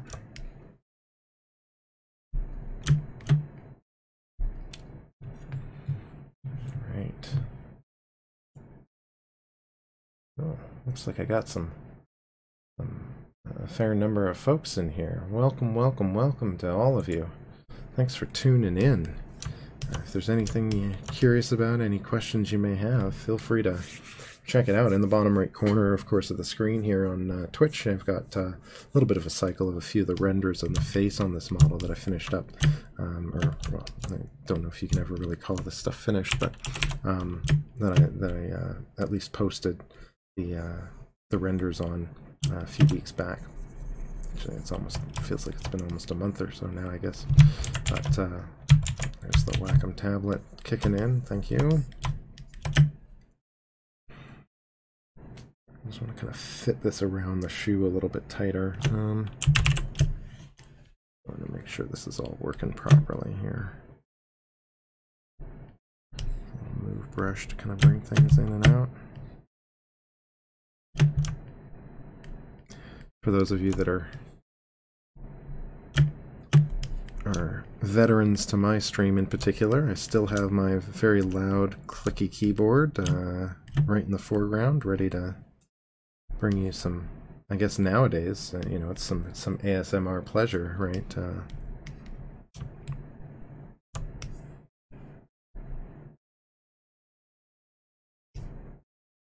It's like, who knew? The thing that would just bother me that it was always getting captured on stream is now, you know, a whole new thing. I'm not even sure what that thing is, I just know it's a thing.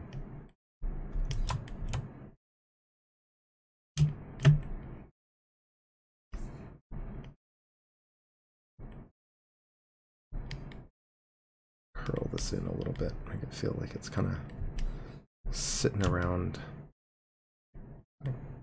capturing a bit more of the shape in there, but hoping by angling it a bit it'll kind of read too. Look at that.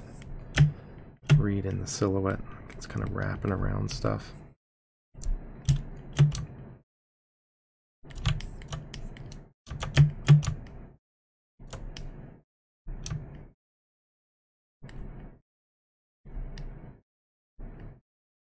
Anyone else out there sculpting right now? Getting some personal work done or working from home perhaps?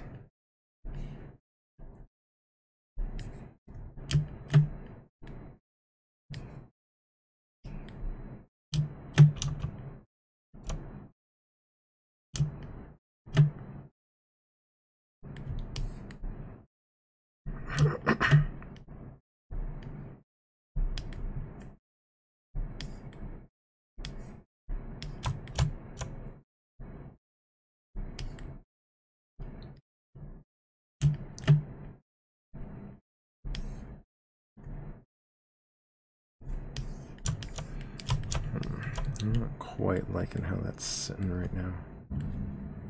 Got a bit too much sharpness off of this edge. I just want that a little bit straighter through there. Better. Okay. Balance that height out a little bit more.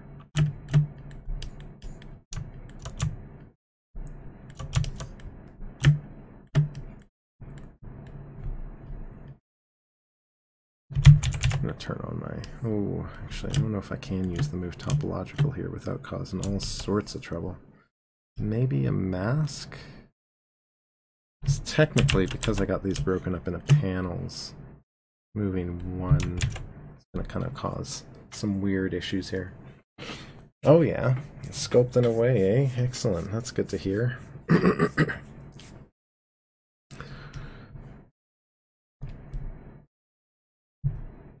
Or is it working from home and it's not so fun?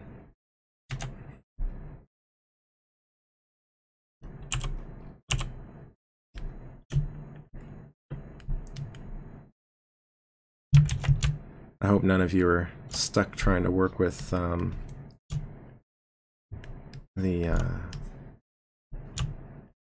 remote desktop. That certainly doesn't seem to be a good option. At least not for this sort of work.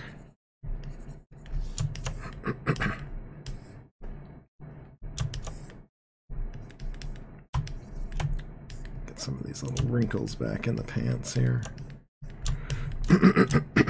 Excuse me.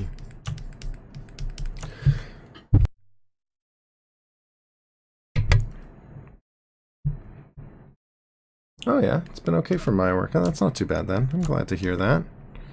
I've heard a few nightmares about working with some tools. I guess it depends on how heavy and I don't know, maybe even how remote you're trying to go with it, I guess too. But that's good to hear.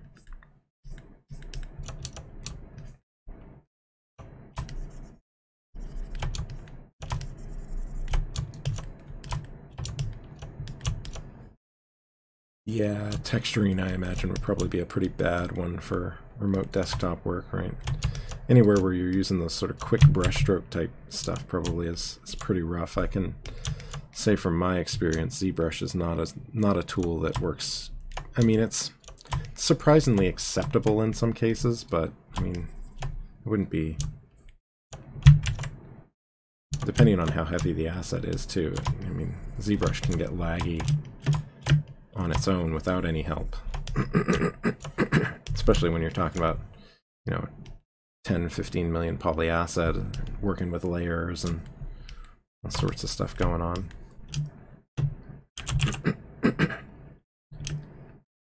But yeah, but yeah, texturing would definitely be another beast. I think any of the tools, whether it's Mari or Mudbox or Zbrush or what have you, it'd probably all be pretty difficult.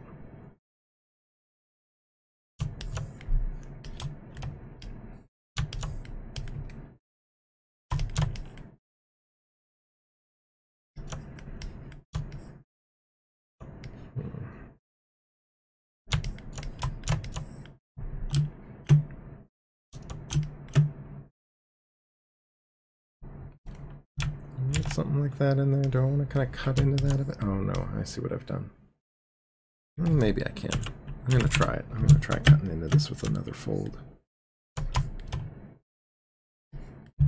No, I'm not liking it. I think I'm going to leave. I'm better off leaving this alone.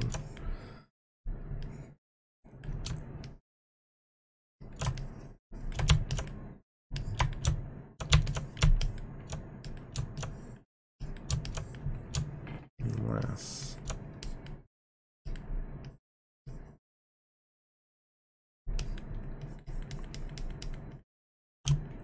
if I can do something like that, maybe. Kind of create a bit of a supporting fold for it. Maybe that'll help break that up from the other one a bit. I can kind of dig this in.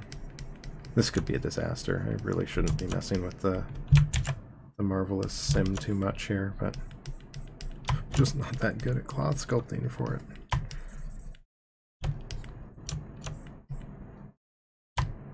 But I really want to break that line for some reason. Like it just feel like it reads nicer when we've got like a little bit of a break right at the bottom. Maybe I can make that work. Maybe I can make that work. Let's try a little clay. Just to kind of clean it a little bit. Still got that soft alpha on it, which is nice. I'm just going to fill that out a little bit.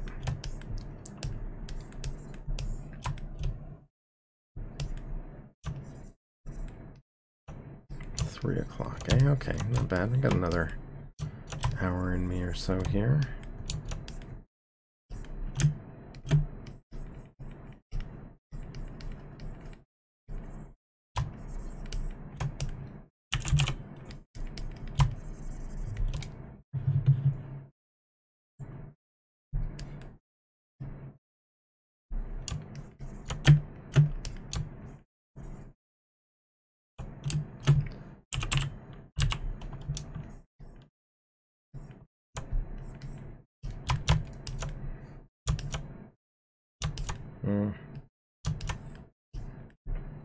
Maybe it would sit a little bit more level.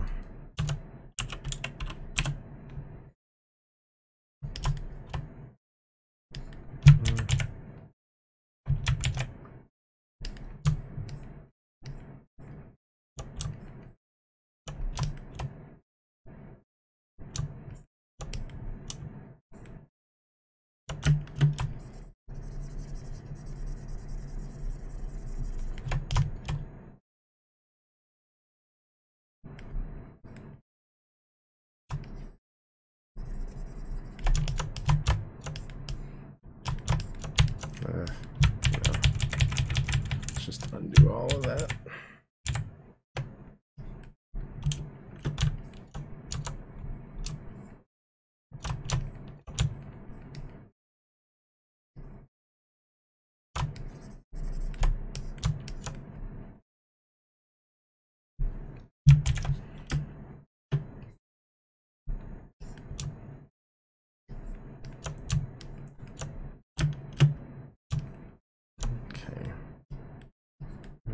kind of make that feel like it kind of levels off into there.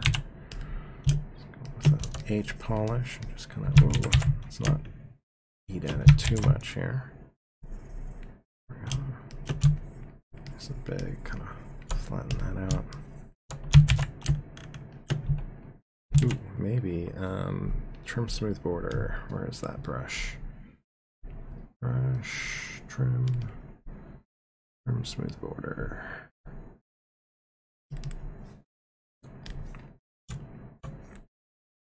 There we go.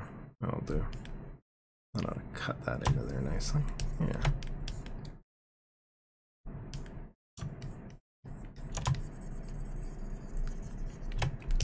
Okay, I think that ought to work. And I'll just smooth this to kind of round it a bit.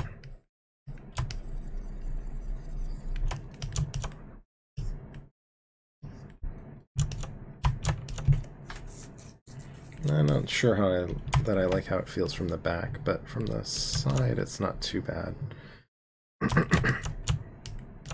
Maybe I need a little bit more to break up this side too, so I'm just going to go in with this brush. Start breaking this up. Doing a little bit of that. Maybe I'll go in a little steeper here. Like we're kind of framing up this shape almost. We'll cut in at an angle.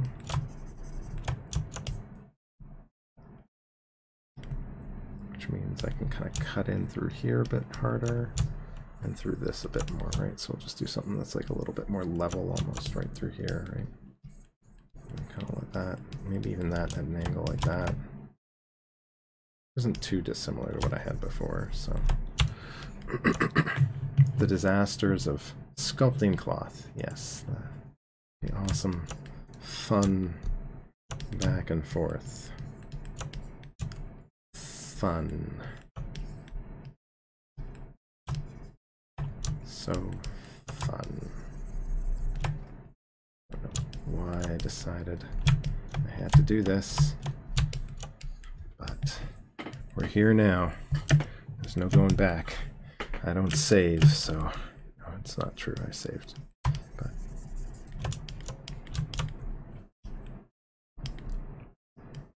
But we're gonna make it work. We're gonna make it work, one way or the other. Or I will regret my life choices. No regrets. Let's do a little polishing, a little planing, a little smoothing. How's my smooth brush? Oh, I got it really, really low. Let's crank that up. There we go. That's probably why I haven't been able to smooth anything. It's always the hardest part with the smooth brush. It's like, oh, you go and change your settings, and then it's like, oh, I gotta remember that I changed my settings. I guess that's life, right? I'll get over it.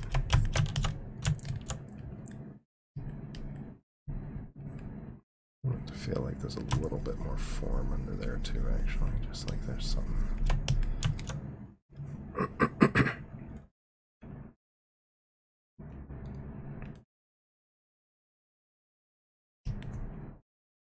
Just gonna bring that out a little bit. That's. I feel like we almost need to wrap this around a little more to make it read. Otherwise, it's just not gonna work right.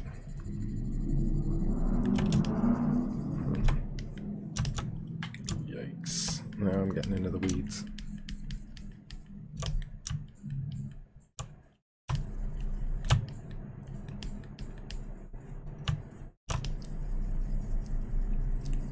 Take a bit of that out. I don't really like these arcing wrinkles. So if I take some volume out of them.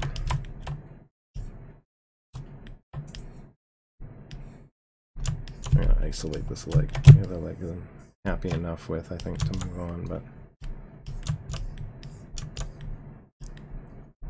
this one is gonna be a disaster. Couldn't just do this in Marvelous Designer, could you? Could you?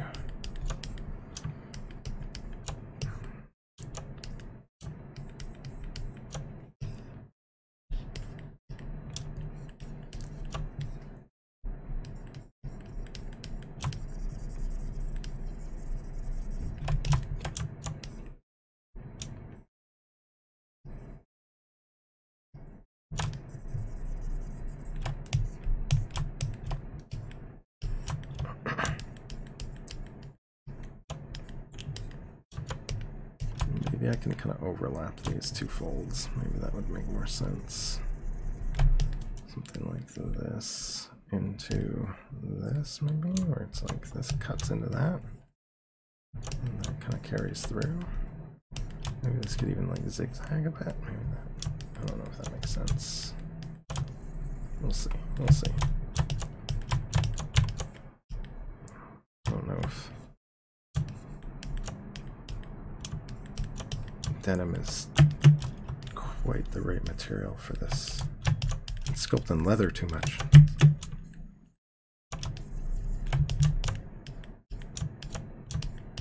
So a little bit of that down too.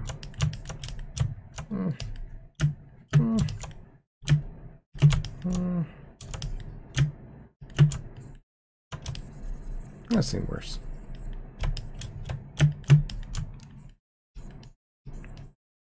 That's what you want, right? That's their standard, right? I've seen worse, Geo. I've seen worse sculpting. It's great. It's good. It's good enough. No. It's gotta be better. Gotta improve. Build those skills.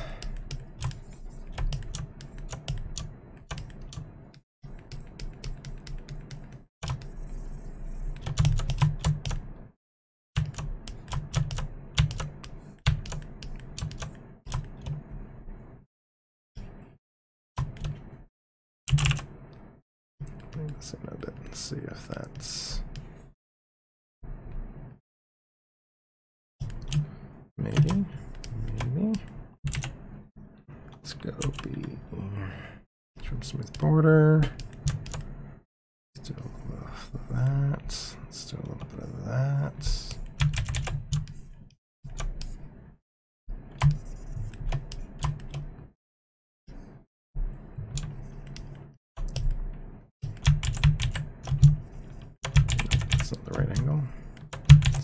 Plane.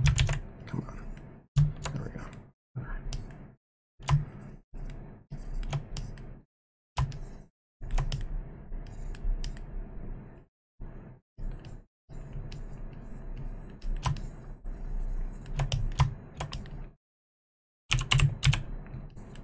See if the H polish can kind of give me a little bit more planar element that I'm looking for.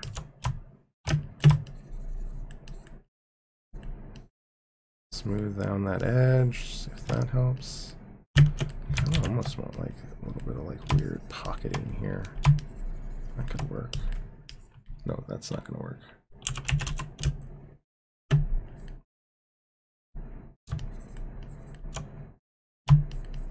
Just want a little bit of like the wrinkling from the inside of the leg to kind of carry through a bit in this area, almost like it's kind of influencing how those wrinkles sort of start and form.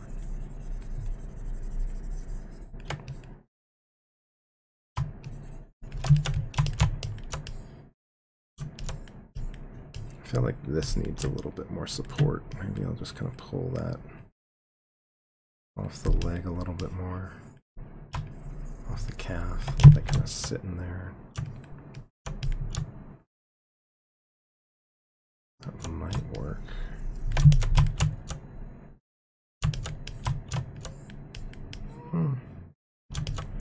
Not my best. Well, actually, maybe it is. I don't know. I don't do a lot of cloth sculpting, so maybe it is my best.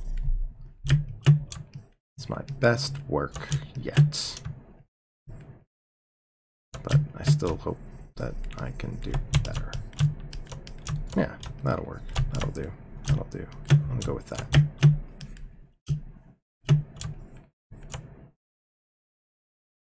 What will happen with cloth folds during rigging and animation? They are going to move really terribly because I am not going to simulate this. But that's the breaks. Yeah, I mean for like full feature animation type stuff, I probably wouldn't be doing all of this at all. But or for cinematic work or something like that. But this is going into a game engine, so I'm not going to be doing any of that stuff, and he's going to be standing still. So I guess my best hope at this point is that I can make this feel, I guess, natural enough that it's that it looks good in the pose that I put him in, or poses that I put him in. So I'm kind of just going for general wrinkles at breaking forms, and I might do a little bit of additional tweaking later, but I don't really know exactly yet what how that's gonna turn out. So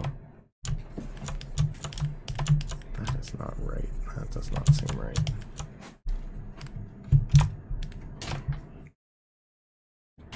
That just looks weird. And that was in there from before too, wasn't it? Let me go back through the undos. What was that shape a second ago? Oh, it's just a lot more subtle. Well, maybe it's better subtle. Maybe I just leave that. Maybe I'll support the surrounding shape a little bit. Just do that.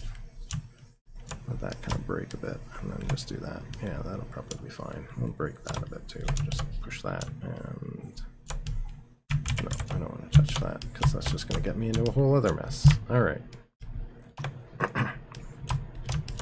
Yeah, I'm happier with the way that feels. So these areas won't move a whole lot. I think most of the bending will probably happen right at the base.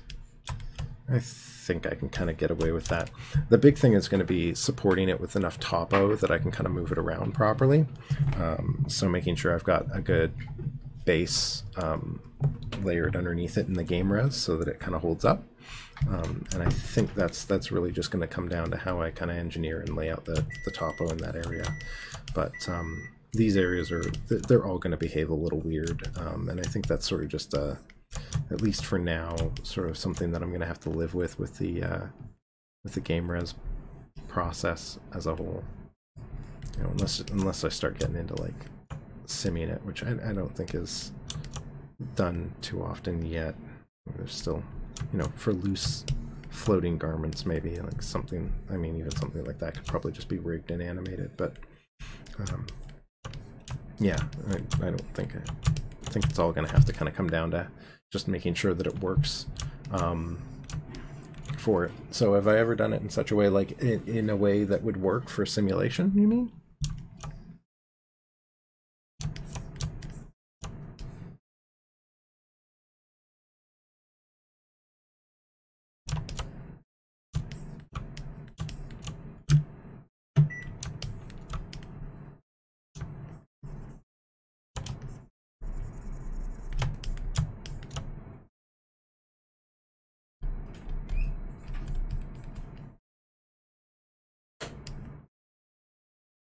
Kind of throw in a few like light sort of pressed wrinkles in here. Like there's just a little bit of like wrinkling left behind from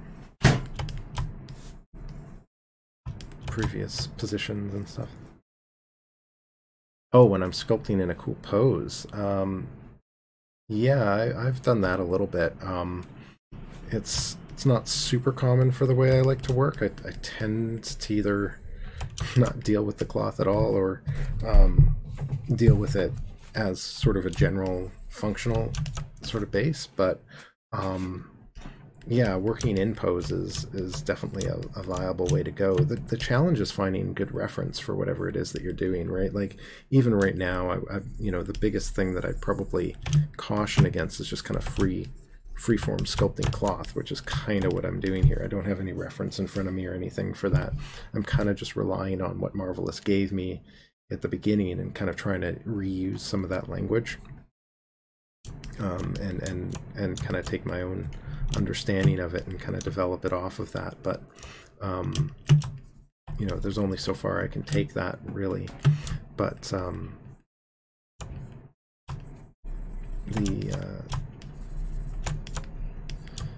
dealing with sculpting cloth in pose is definitely, you know, it's a good way to do it. I imagine it's got really specific applications in production for things like statues and stuff like that as well, where you know, if you've got like a cloth, you know, a character or like a classical style sculpture or something in a scene or something like that, you could really go in and just kind of recreate it the the way it would be traditionally sculpted. So, you know, you could block it all out in pose and maybe do some of the anatomy blocking asymmetrically or symmetrically to start if you wanted to save yourself that work, but or have a base mesh that you could just pose out and use that as a sort of jumping off point. But like this is very similar to the thing that I did on the other side.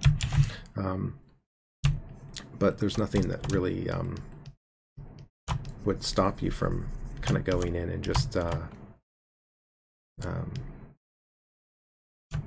kind of basing it directly off of what your final product or your final image might need to be, right? What your final pose might need to be.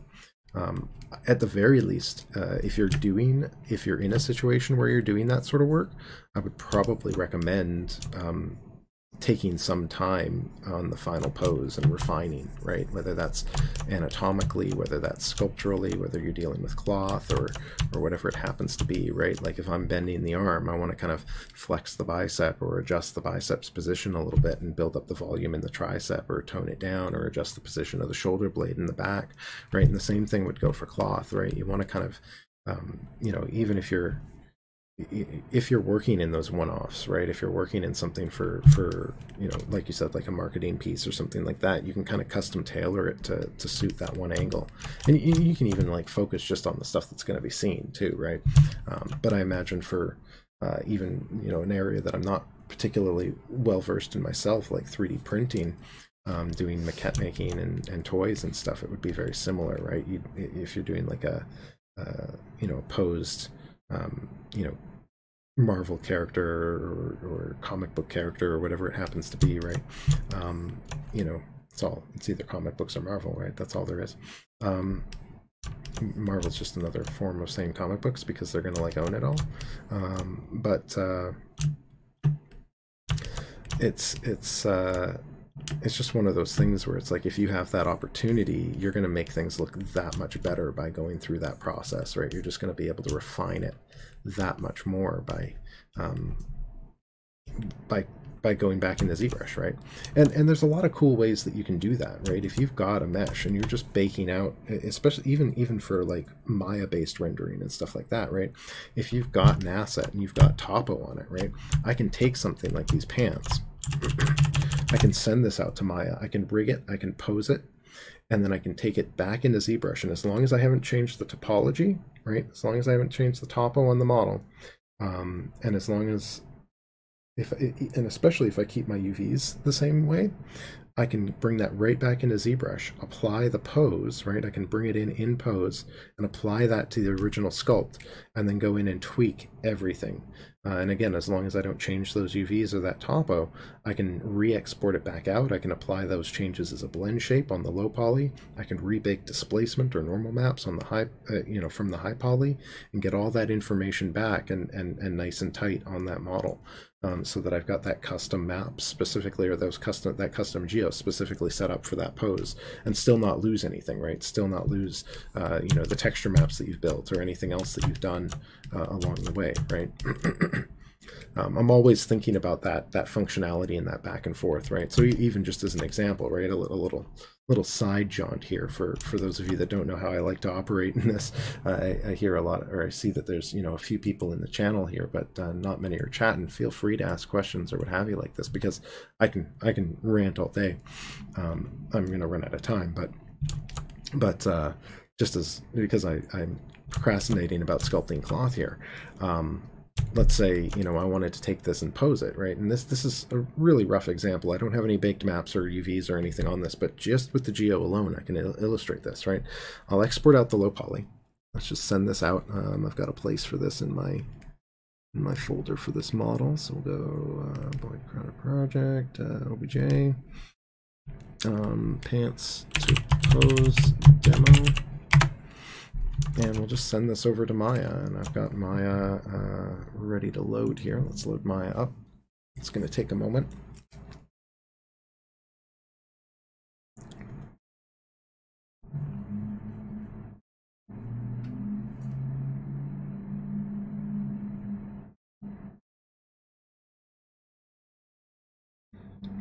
So let's go. Where's my Maya? Oh, there you are. You're right in the foreground. You're in the perfect spot. Hey, Maya opened right up. Look at that. I wasn't sure if it was going to load on the right screen. Now we got to wait for Maya to actually load, because it's never quite when you think it is, right?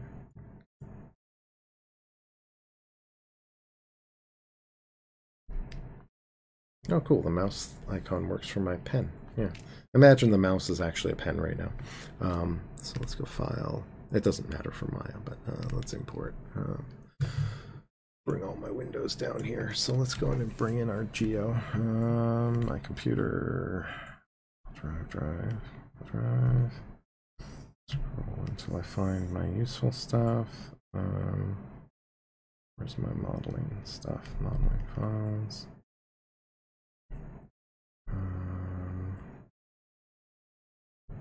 But wait, where is it? Name. Actually, you know what? I'm going to just move this over to here because I'm going to need that. OBJ. And it'll be under pants something or other, pants pose demo. There we go. Import. Unrecognized file type. What?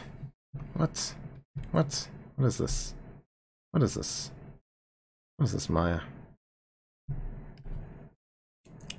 Did you not load the plugin?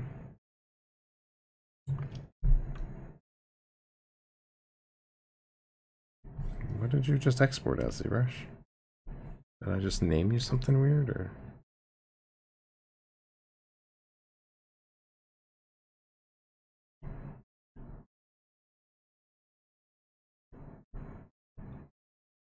Let me double check this. Something weird's going on. This has been a weird day.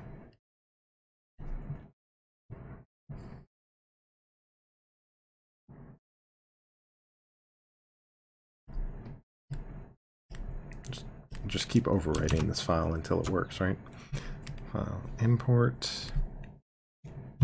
Oh, come on, import window. Open on the right window. That's all I ask.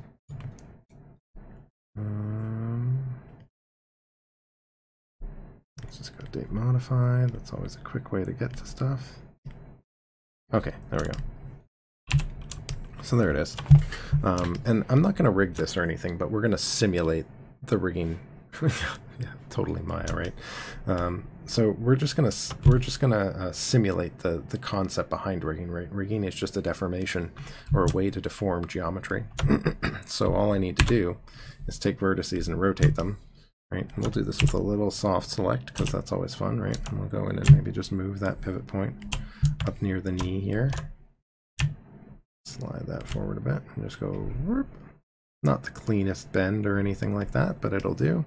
Right, so I've got my lovely pose, right? And maybe you didn't take the time to bind your model particularly well, or you're not a pro rigger or anything like that, right? You're not going in and doing rigs for production or anything like that. Maybe you just drew a skeleton on it, told it to bind, and was hoping for the best. Well, all you got to do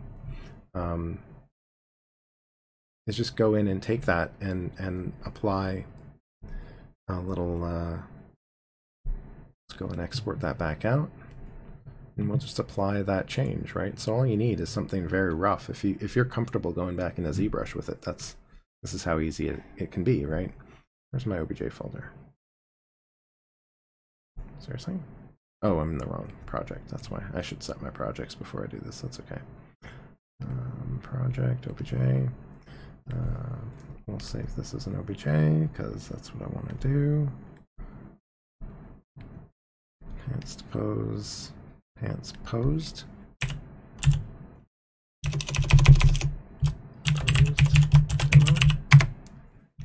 And then back in ZBrush, right? If I want a little bit of a way to buffer this, I could build a layer, which would kind of have to be done at the highest subdiv level, right? So I could go in and just store a layer. If you want to buffer this even further, you could store a morph target. So I could go in and do like a layer and just go in and do a store new layer. Now, you got to kind of be careful because working in layers is is sort of a commitment at a certain stage. You kind of have to start, once you start working in layers, you're stuck in layers until you're ready to get rid of all your layers again. So, you know, if you're comfortable working without them, that's fine too. But I just want to kind of add this as sort of an added little bonus feature for you to think about, right? So we'll go in and add this layer. And I'm just going to store it. We're in record mode on it. That's the default. I'm going to go down to the lowest subdiv level because that's the level I exported. That's the mesh that's in Maya right now that I just moved.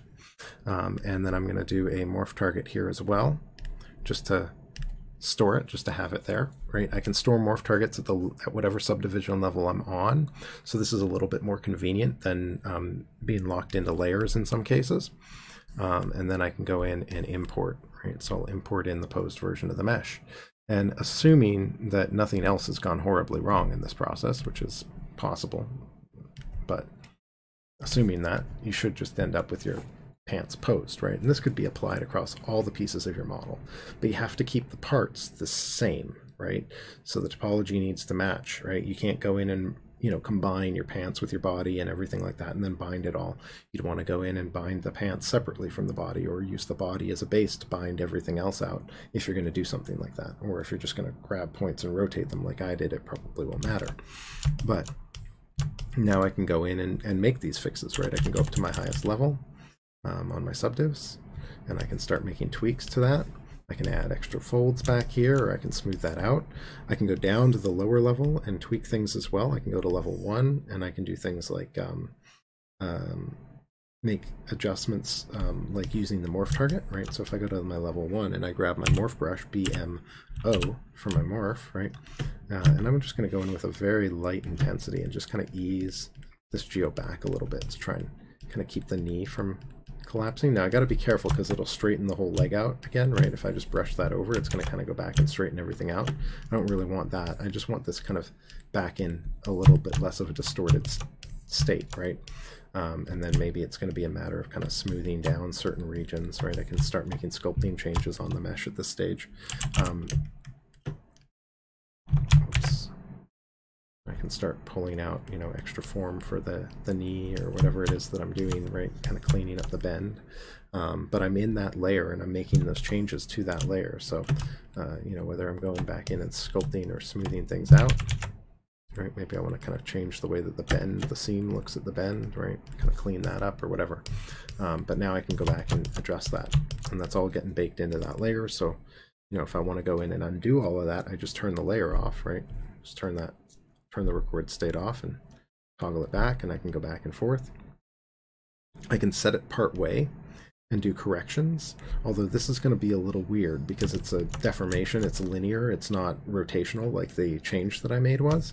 So, you know, if I wanted to go back in here, I'd have to build a new layer and then go in and smooth, you know, this back region out and stuff like that. And I could, you know, go back in and go down to a lower level and start smoothing this transition down to clean it a little bit. And then I could go back up again and make the full adjustment back onto the layer, and you know, this is all kind of smoothed back out from before, right? So now I can kind of get it back in here. I got to get back into my record state on this layer and make changes to that. But you know, I can kind of do this back and forth here and just kind of use this as a way to clean this all up. And I'd probably start doing, you know, extra wrinkling across here or something like that. Just start building this up, or you know, really bunching this together or whatever, right? And start, you know, doing more of a, you know, the zigzagging collapse sort of thing through here, or whatever it happens to be that I want to do to kind of bunch the cloth up, make it read like there's more fabric going in there, and maybe make it read like this is all stretching a little bit more, right? We kind of lose the wrinkles around that kneecap area for sure, right? We get that knee anatomy established in here, and you kind of get the idea. I'm sure I'm not going to go in and do all of this, of course, but I've got work to do. Actually, I don't. I've got to wrap up here pretty quick, but you know, just going in and just kind of breaking the original wrinkles to build in new ones, and keeping all the detail that I think I can keep out of this, right? And that's now just a, you know, a very roughly adjusted shape for that blend, or that change, right? That change to the model that I just did, right? Yeah, it's not the greatest, but it'll do for now. I'm not even going to keep any of this, so it doesn't matter. Right, and I'll just go back and toggle all these off and delete the layers, but I'll just go in and do a delete. There we go. So I'm back to where I was. But yeah, that's kind of the neat thing. And then, you just export everything back out when you're done, right, and bake it all off, and you're good to go. I think that's also sort of the foundation for using Zbrush as a base for doing certain blend shape type setups as well.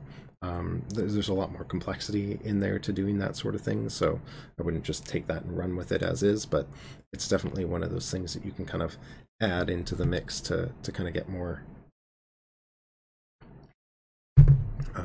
out of it for that, for the blend shaping process. You can really kind of use layers and morph targets and all that stuff to kind of test and blend and work with all of that.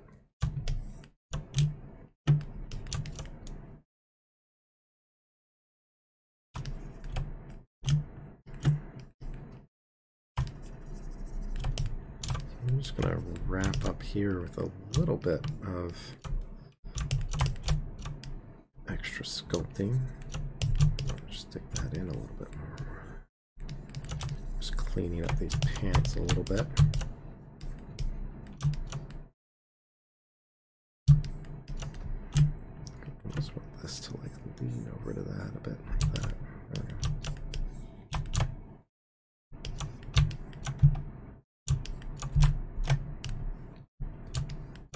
So not a lot of crazy progress or anything today, but definitely a little bit, right? Got some detailing, got some light detailing on the boots, cleaned up some of the detail around the back of the pant legs, and added some more to kind of get the forms to read down there, which I'm happy enough with, I think, to at least move on from for the moment. Still not totally digging it, but you know what, I think for what it is, it'll hold up well enough for the moment that maybe I'll go back and dig through some reference and see if I can find something to help kind of ground it a little bit more, and maybe come back to this in a bit. But I think I'm happy enough with it. And we added a little bit of detail in the under part of the shirt as it connects into the waist, or into the pants there. And then I'll probably be tackling more detailing on the shoes, and I got to deal with the belt as well, so some other leathery surfaces to tackle in the coming days and weeks as I work my way through this. And hopefully I'll be at a spot where I can kind of start game resin some of these parts sooner rather than later. I do have the hands to really sculpt up. They're very rough right now, so I'll probably do a little bit of hand sculpting at some point as well. And then it'll be back into Maya for retopo and Substance for texturing and all that sort of stuff. And hopefully I can share some of that with you all as I live stream from home over these coming weeks. Again, you're all welcome anytime. It's exciting to try and be here for this. I'm noticing my stream chat isn't really working properly. I wonder if there's something going on there. I'll take a look at that. Maybe it's just disappearing. I think it's just set to disappear on its own, so maybe I'll double check my settings on it. I was expecting a long list of chat information and I don't see it in the actual stream. But that's okay. It doesn't matter. I'll tackle that as I go, and hopefully I can kind of continue to refine down the streaming layout and everything like that as well. Have a great day. And I'll, for those of you that are at VFS, I'll see you in your next classes. For those of you that aren't, thanks for joining me today. And we'll be doing some more of this throughout the weeks. So stay tuned. Cheers. Have a good one. Bye.